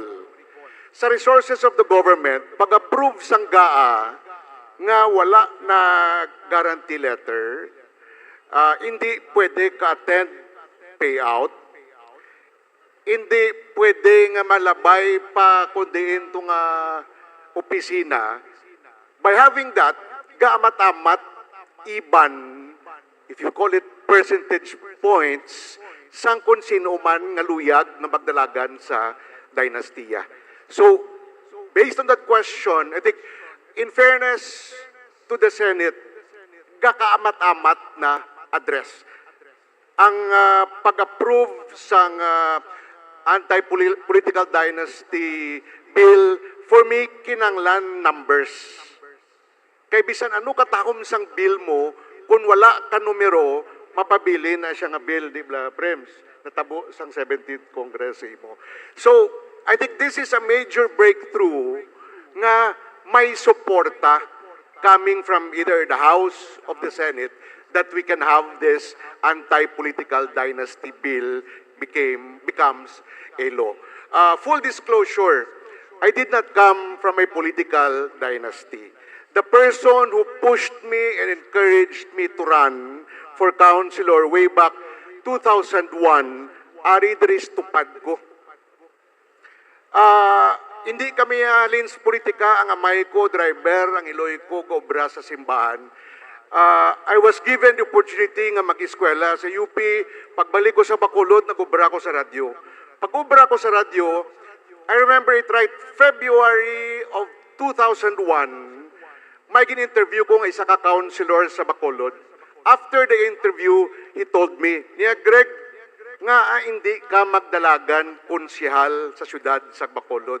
Tingambal ko siya, sili ko counselor, attorney, di kabalo naman kita sa politika sa syudad sa Bacolod, dapat bata ka niya muni, nablos ka niya muni, may persa ka, may dako ka nga pamilya, kag tumando ka mo sang Bacolod. To make the long story short, gininsistira niya, gid ko niya dagan kagid, kay basi magdaog ka. Ang nag-encourage sa ako na restupad ko. Siya ni ang nag-push akon nga magdalagan February of 2001. So meaning, my presence here today is not just because of my being an LCE, but because I believe that dapat each and every one of us should be given equal opportunity nga magpapili regardless kung diin nga posisyon. And ibalik ko tong point ko kayo na nga dapat we should have a clear framework. Whatever that framework may be, we leave it to the wisdom and guidance of the Senate.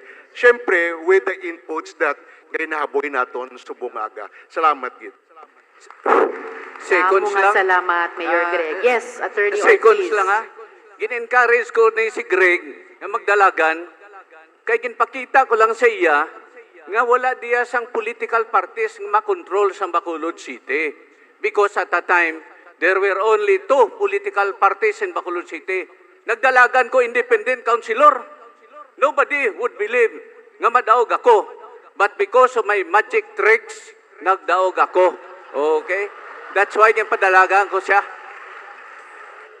So, ang gusto nating gawin sa isang anti-political dynasty law, ma-institutionalize yung ganyang mga circumstances ng political support and encouragement ng isang leader na nakakita ng non-dynas na may potensyal, ma-institutionalize yung, well, not exactly tricks, pero ma-institutionalize yung mga characteristics, hindi lang ng mga individual candidates, pero more real political parties as time goes on. So, ibig sabihin, over time, gusto natin mag-evolve yung society natin. Political culture, institutions like parties and party system or other forms ng political organization. At syempre, yung economic development and greater equality as well. Okay, next po. Yes, you have the floor. Good morning, Madam Senator and members of the panel. My name is Shannon Kyle Santaren. I am a private citizen and I'm not affiliated with any organization. In short, a common tao. I have a few points to raise and I have to shorten my statement since I am constrained with time. First, I understand that the legislative process involves compromises where political interests are at stake. However, if what we want is an anti-dynasty law that will correct the failures of our political system and reinvigorate our democracy, the only way is to ban dynas up to the fourth degree of consanguinity or affinity. We must recalibrate the system and open it to the many deserving and competent Filipinos who happen not to belong to a political clan. Second, I would like to point out that we have to change our approach to strengthening our democratic institutions, or what I would like to call designing resilient institutions. We must begin with electoral reforms. Passing an anti-political dynasty bill like what we are doing today, reforming campaign finance, the party list system, banning epal politicos, and above all, empowering the electorate through civic education and by providing avenues for healthy and fruitful conversations. All this should be done, needless to say, alongside ensuring job security and economic stability. And as a final thought, I challenge incumbent LGU officials, Mayor Gasataya and Vice Mayor Gatuslao Pimamaylan, to adopt in your respective chambers a resolution supporting anti-political dynasty measures and lead the conversation in your localities. I believe Pasig City has done it. Ladies and gentlemen, thank you for your attention. Thank you, Gid, for your points. Pwedeng mga tema na yun as we refine the bills and consolidate the bills. Of course, Mayor Greg and Vice Mayor Justin will speak to yung request or challenge ninyo as yes, ginawa na ng mga Pasig councilors. Sinabi nila yun nung consultation sa Pasig the other day. Pero your first 2 points are very compelling din, no? So, recalibrating our political system, kag redesigning resilient institutions. And yung sinabi niyong package of electoral and political reforms, they're part of a whole policy framework na I think binanggit din ni Attorney Suarez kanina na hindi pwedeng one-off anti-political dynasty law lamang, but several, following on yung mga naunang, what were the first electoral reforms, the party list system, automated election system, and others. And importante yung mga binanggit mong kailangan pa nating isunod, including campaign finance reform, again, party list system reform, etc. So very important. And salamat, you also mentioned the economic aspect, no, na dapat mag-enable at saka mag-mirror ng isang society na mas talagang democratic in terms of access to and opportunities for public service. So, Mayor Greg and then Vice Mayor Justin. Siguro, I will discuss it with the City Council and I'll call for a meeting and then present the bill with regards to what we discussed this morning. In principle, I'm fully on board. I am here in front of everyone. I will introduce it in our next week session. Hopefully, they get on board. But I'll just remind them that the President himself made this a priority bill. And I think the only question that will come from them really will be, as everybody is also here today to discuss, what exactly is a political dynasty? I think once we establish that definition in terms of the law, once it's clear what the consensus is, it will be a lot easier to get even members of political dynasties on board as far as that's concerned. Thank you. Mga salamat, Vice Mayor Justin, kag Mayor Greg. Next, you have the floor. Good morning to the honorable panel of speakers today, and especially to our incumbent Senator Risa Ontiveros. My name is Angelo Joshua Doriendo from the College of Industrial Technology. My question will be straight to the point. In the 20th Congress of Senate, there are 4 pairs of siblings. There are Cayetanos, Alan, and Pia. There are 2 Tulfos, Erwin and Rafi. There are 2 Estrada Ejercitos, JV and Jinggoy. And the last is the Villars, Mark and Camille Villar. They got the numbers since they are 24 senators. There are 8. They got the 1/3 of the Senate. My question is, how confident are you, Senator, that any form of an anti-political dynasty bill will pass through the minimum 3 readings in order for a bill to be a law in the Senate? And that will be all to point out. It does extend not just in elected positions, but also in appointed positions. We got a Senator, Gatchalian, who also has a sibling as the DSWD Secretary. We got 2 Remulyas in DOJ and in DILG. The positions of these political families is so entrenched that I don't mean to be a pessimist, but I have little to no confidence that any form of an anti-political dynasty bill will be a law in this 20th Congress. That will be all. Thank you. Thank you, man. I must say, I have rarely met a younger person who is less hopeful than me. Pero we're talking naman not about hope eh. Pinakamataas yun. Talking about optimism and pessimism. I can't say yet na optimistic ako, but definitely I'm not pessimistic sa chances ng isang anti-political dynasty bill in this 20th Congress. I have to confess, as an older person here, I am actually hopeful. Why? Dun sa 8 na dynasts sa Senate, 2 ay authors ng anti-political dynasty bills. Senators JV and Erwin. And sila yung kinento ko sa inyo kanina na nung committee hearing, sabi nila, kahit member ako sa dynasty, gusto kong buksan ang political space sa lahat ng mamamayan. I am also hopeful kay in the House. Yeah, why don't we clap for those chances? We rarely get good chances. Diba? Kahit sa pagsugal, hindi sa pera ha, pagsugal sa ibang mga bagay, we don't always get good odds. But I think the odds in the Senate are good. Sa House, ang chair doon, si Chair Adyong. And nag-communicate kami, kay we are doing our hearings, even our consultations, parallel. They have 22 bills there. So medyo nag-exchange notes kami ni Chair Adyong. We're both aware na dun sa priority legislative agenda ng executive, number 1 nakalista ang anti-political dynasty bill. So, when have we ever had a conjuncture na may ganitong mga openings? Seryoso ba? Hindi seryoso? Tignan natin.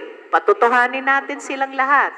And again, as several of our panelists have said, Higit pa sa aming mga legislators, higit pa sa executive, the ball is really in the court of the citizens. Lalo na kayong mga organisado, involved, active citizens, lalo na kayong mga kabataan. So let's be the lightning na sinasabi ni Attorney Ortiz, together. Who else would like to address this? Yes, Vice Mayor Justin. If I could just add, no, Councilor Thel is here also. We are in the national movement of young legislators, 40 and below across the entire country.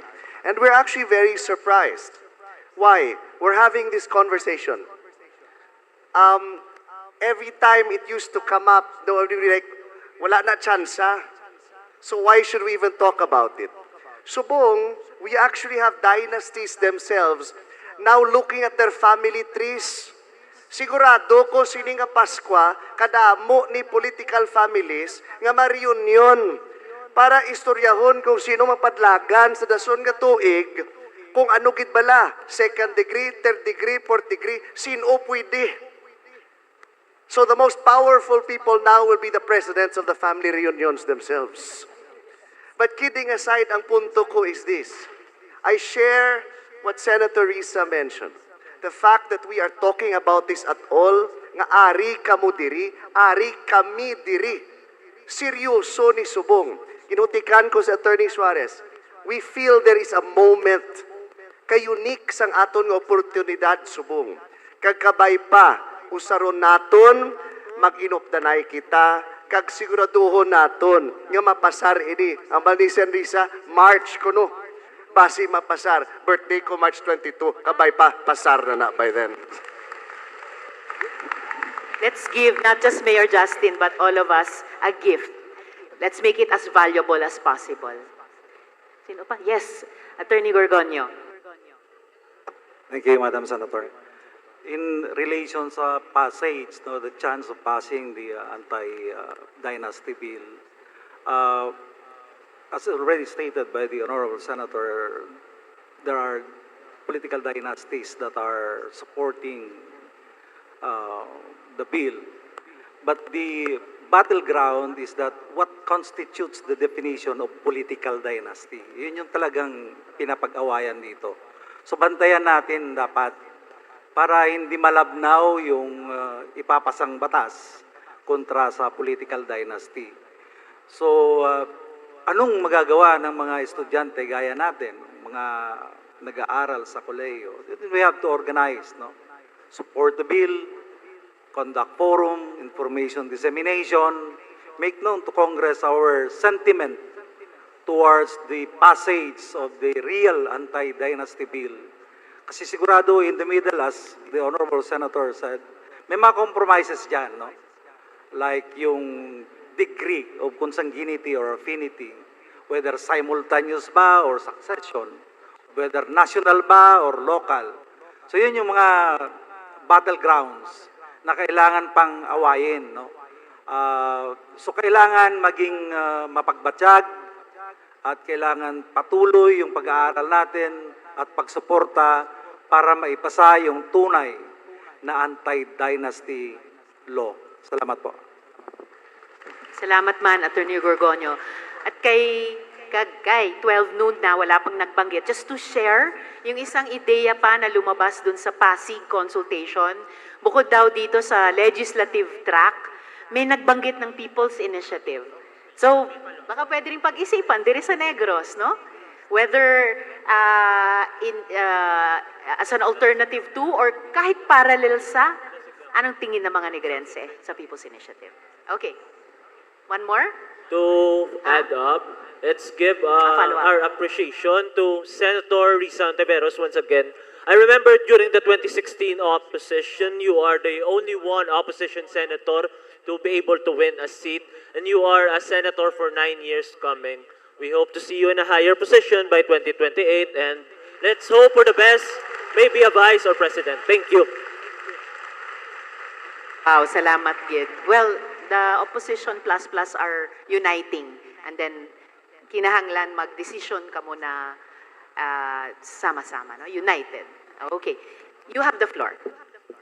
Good afternoon, Senator Risa Ontiveros, and good afternoon to the panelists. I am John Adrian M. Malonis from the College of Engineering of Kamsu, Alice. So, the bill bars relatives of incumbents from party list system. However, many dynasties now use distant associates or create new organizations that they fund but do not lead. What safeguards exist in this bill to prevent dynasties from exerting shadow control over party list system through non-relatives? Salamat, Gid. That's such an important point. Kaya nga sa bill, andun talaga yung ban on a national official or a local official na magpatakbo ng kamag-anak sa party list. But I'll hand over now, also in the interest of time, kay Rep. Gary, aside from me, he also came from a party list party or is also a member of a party list party. And then ask other panelists na gustong mag-address dire. Well, thank you, Madam Chair. It's very unfortunate that through several elections na, hindi na butangan sang check ang accreditation of party list groups, no? And we know for a fact na pag nagutok na sila sa isak distrito o probinsya, amo ni ang ila dalaganan ang party list. No, kay kadali mo lang sa party list. Example, you are a congressman, ang asawa mo gusto mag-party list, i-duplicate mo lang ang boto, pwede na party list ang imo asawa, no? So, masakit isipin, especially for the well-meaning party list, to really participate in a national discussion kasi na-dominate na sang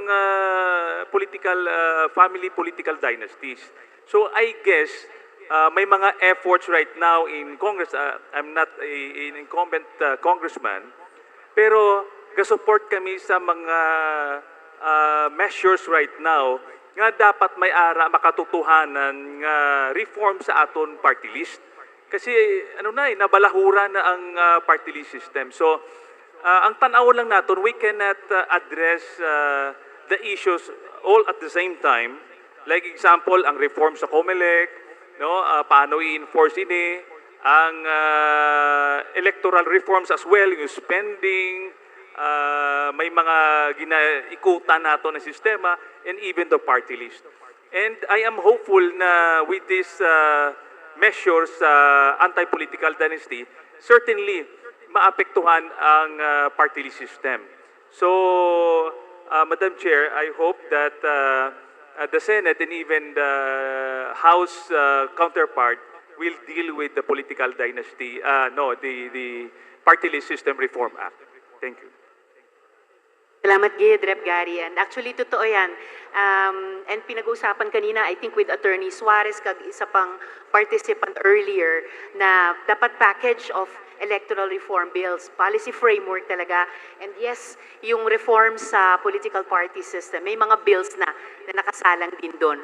Both sa Senate kag sa House, sina Rep. Chel ng Akbayan, I believe also sina Rep. Laila sa ML party list. And part ng bill ko at kag nina Rep. Chel ay to ban dynasties kag contractors from running in the party list election. So, ibalik sa mamamayan, ibalik sa mga totoong representante ng mga marginalized kag underrepresented sectors ang party list system. Okay, so next. You have the floor. Good noon, panelists, and to Senator Risa. I would like first to recognize what Mr. Kent Hilo stated, that it is not only the campaign of Senator Risa alone. It is a campaign of our collective campaign, rather. Point taken, and it is indeed true, because the voice of the people is the voice of God. Vox populi, vox Dei. But, given that some legislators who may deliberate on this bill belong to political dynasties themselves, what realistic path forward do we see for its passage? And in that process, what concrete role can student governments and campus organizations play in sustaining momentum and strengthening democratic culture at the grassroots level, considering that most of the population here today are students? Thank you. Thank you. I think I'll leave the question about what can student organizations and governments, kag student publications, wag kalimtan ng mga SK, no, what you can really do para maipasa ang isang may kwentang anti-political dynasty law to Ken. And speaking of God, baka si Dr. Eres would also like to reflect on that again in the light of Catholic social teaching and the ethics of dynasties and politics in the Philippines. So Ken? Thank you, Senator Risa. And thank you for that question. Of course, we also want to recognize the reality of politics, no? But also, we also have to be hard-headed. Because when we say the reality of politics, politics reacts to numbers. Diba? Our politicians, people in government, they react to numbers. And so what we can do is really show that number, no? Show that damo ta nga pamatanon, kag maapektuhan na ang ila politika kung hindi ni pag-prioritize nga bill. Because that's very important. Specifically, what can we do?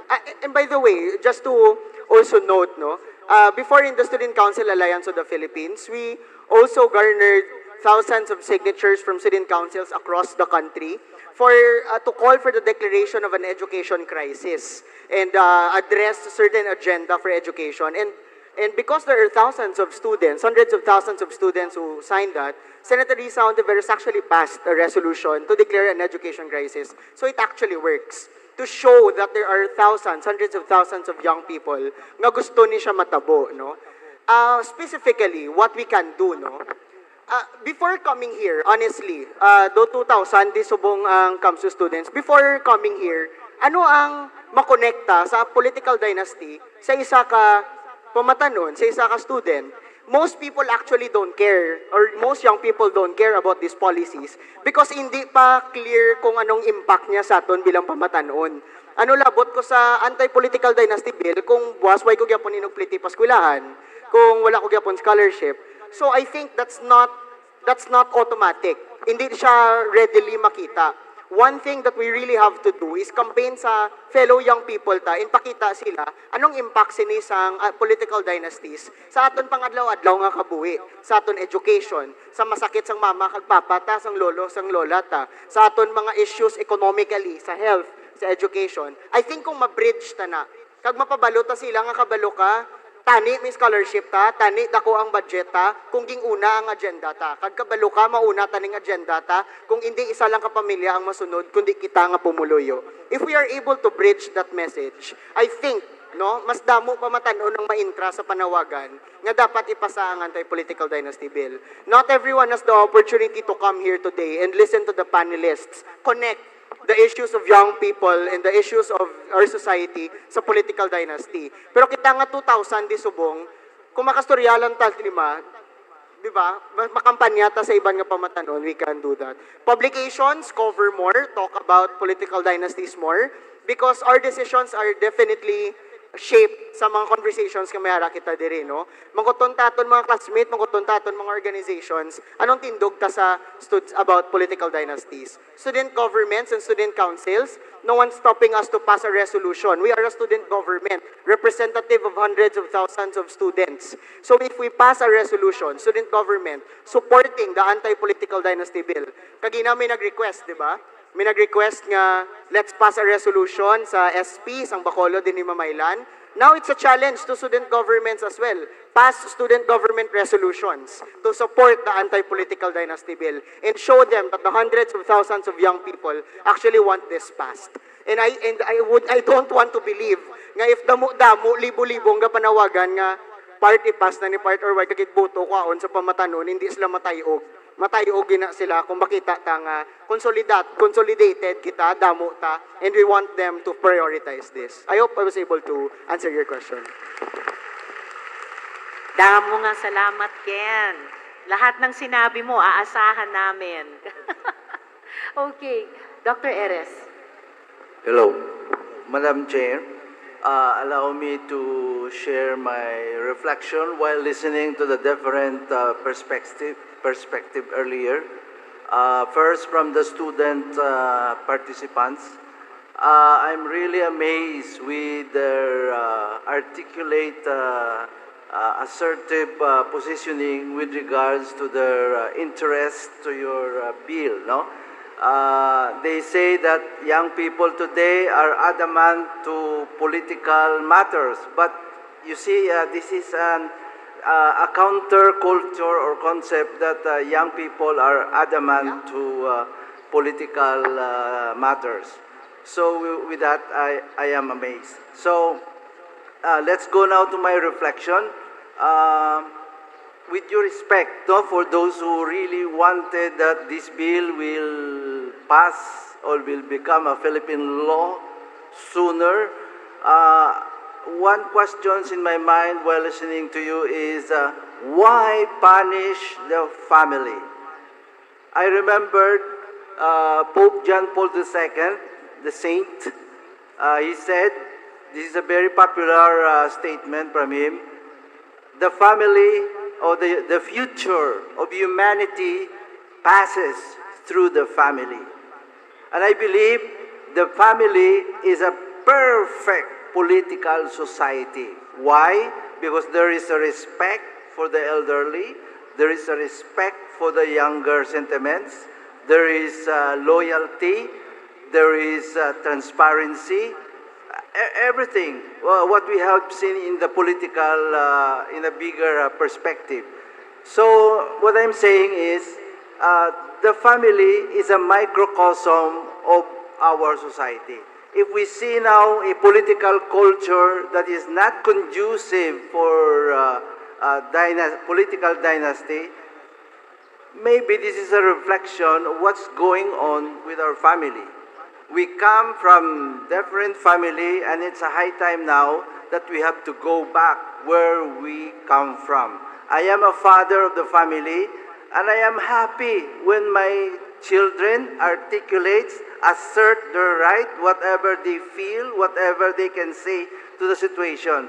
But sometimes they will attack me that I'm not listening to them because I always impose my thoughts, which I also a product of a political system, no? That when you have that experience, it looks like you have the floor, no?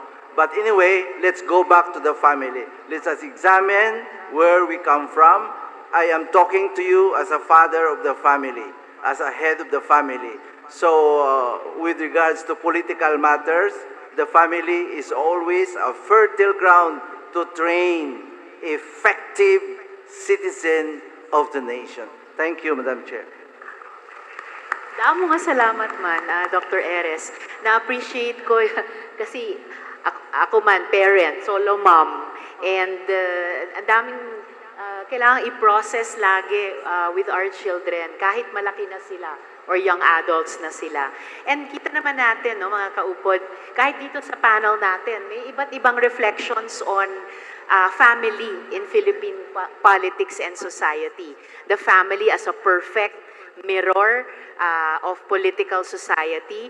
Also the family, sabi naman ni Inday kanina, pinagmumulan ng some of our less admirable tendencies sa politika. So, and I suppose ganito rin yung dadaanan naming mga diskurso sa legislative process on this anti-political dynasty bill. Pero very interesting po, very, very important. Yes, before our next, si Attorney Suarez, and then dito naman po. In conclusion ko na lang, I fully support the passage of the political anti-dynasty law. But dapat i-package din siya. We need some electoral reforms coming from a constitutional office. Nakita ko what is the problem. I am proposing, and our group, I'm connected also to some group in Manila, that we change the automated election system. Grabe yun ang daya. I know it. Because I know the system. We have, our proposal is the hybrid election system. Ano bang, kasi yung automated election system, parameters is that after election, dapat diretso yan sa transparency server. Ang ginawa, mayroong middle. 168,192.02. Amo ng middle sang 2016. Amo man sang 2025 at 2022. Mayroon din. So, pag hindi natin i-amend yan, tuloy-tuloy pa rin ang dayaan. Parehas na sa isa kabangko. Ang kakapot sang bold is the manager or the cashier. Solid yan, wala anomalya. But kung nag-involve ang cashier o manager sa anomalya, ma-open niya ang board. Ganyan din ang sa automated election system. Walang check and balance. No? I am a member, Ma'am, I'm a member of the Trio, with General Rio, Franklin Isaac, and Gus Lackman. And we discussed this, although jutay na lang kami because of the nag-abot na ang election favor. But we still believe nga may anomalya gidya sang naglegat ng elections. Where can you find the result of the president? Taas pa ang results ng president, 31 million. 32 million ang vice president. Taas pa siya sa result ni Robin Padilla, nga number 1 senator. Nga inaya damo ang gaboto. Dra lang tamasuga. Bati, dali na lang election. Let President BBM finish the term. Okay? But we just want that sa anti-dynasty, we should have a package. Reform the electoral system. Once pa-reform ta na nga hybrid, I think ang campaign period maliwat. Kaya ang campaign a candidate cannot be considered a candidate until such time that the campaign period start. Di grabe ang proliferation sang tanang campaign materials. Ang gwa sang syudad sang Bacolod, kuwan na nga sa subong ara pagani ang iba, no? Wala mapangkuha. So we have to reform that, no? So ipackage na siya sa anti-political dynasty law. Dapat masulot na siya, no? Tapos I believe nga although it is a uphill battle ang passage ng anti-political dynasty law, but nakapasar na kita sang SK Reform Act nga ang prohibition is up to the second degree. So kung nakapasar na kita, there is no reason nga hindi tayo mapasara ang anti-political dynasty law. No?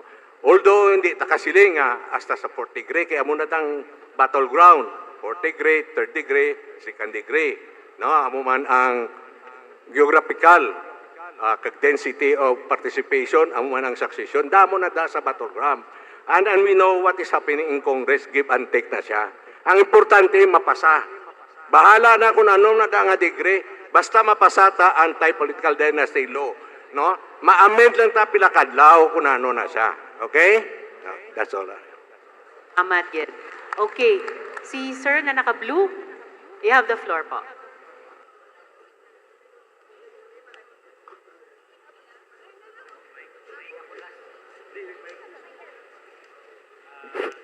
Ara.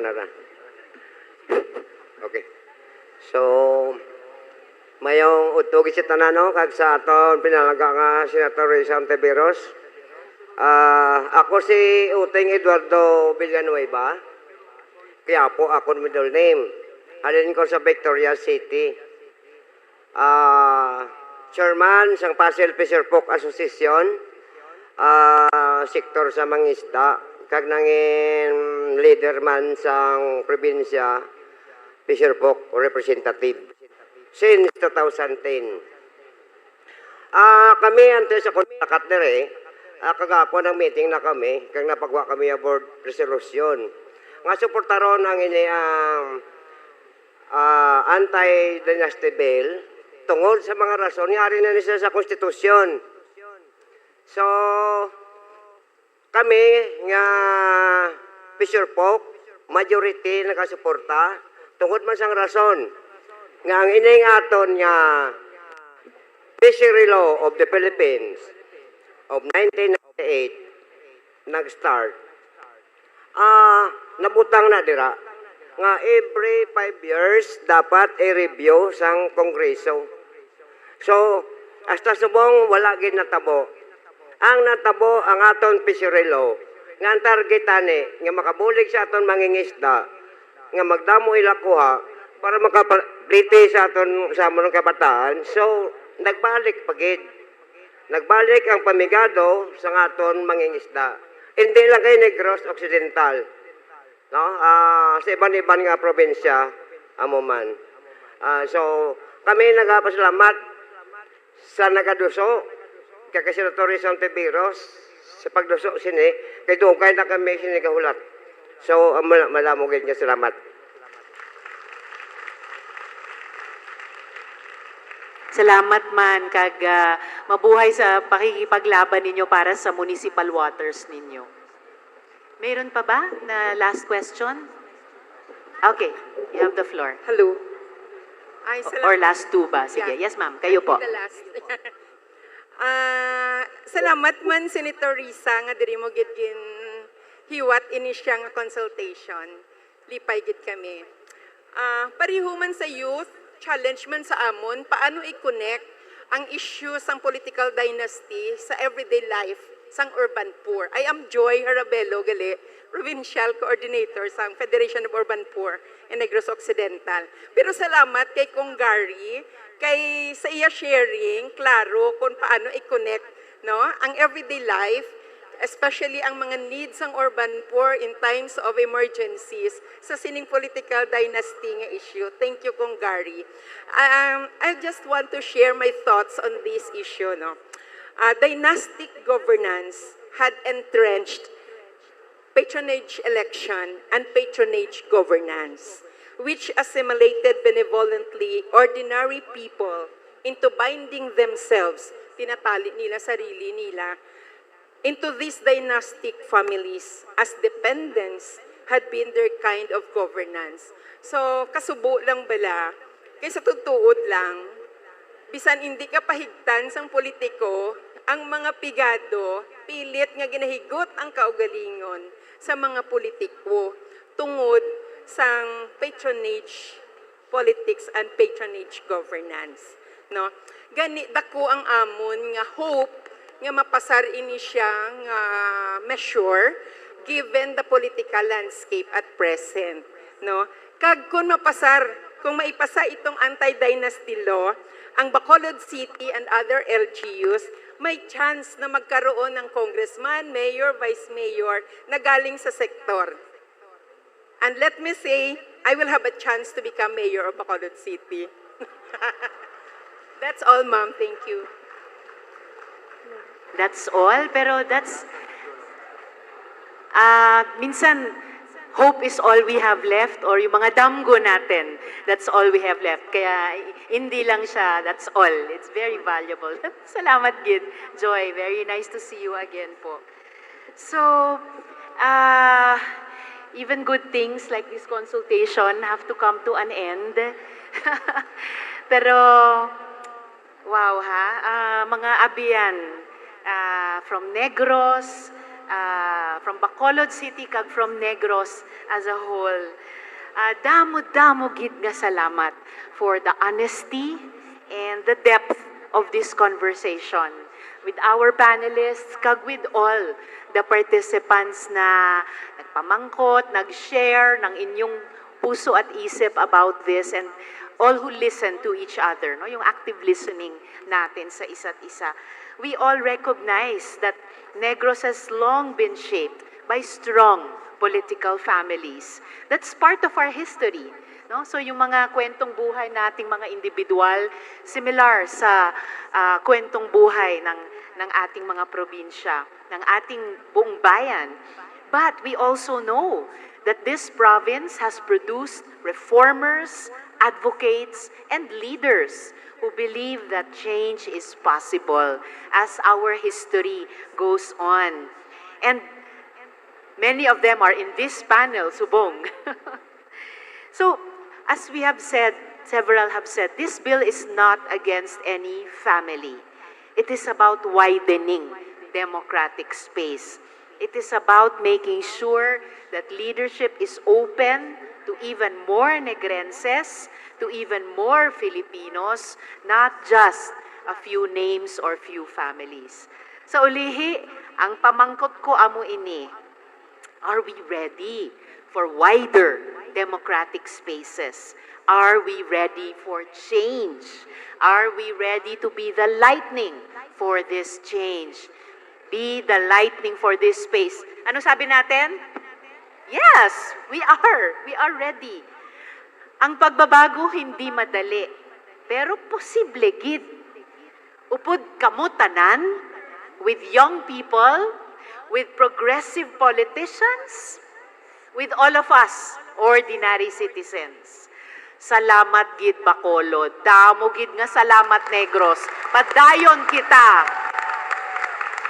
Woo! All right, so that concludes our open forum. Thank you everyone for your questions. And we extend our sincere appreciation to Senator Risa Hontiveros and our panelists for standing against political dynasty. Shall we give them a big round of applause? For the photo opportunity, we would like to ask our dear panelists and the highly esteemed school officials to please be in front to have a group picture with our audience. On behalf of the panelists, let me greet you. Advance Happy Valentine's Day.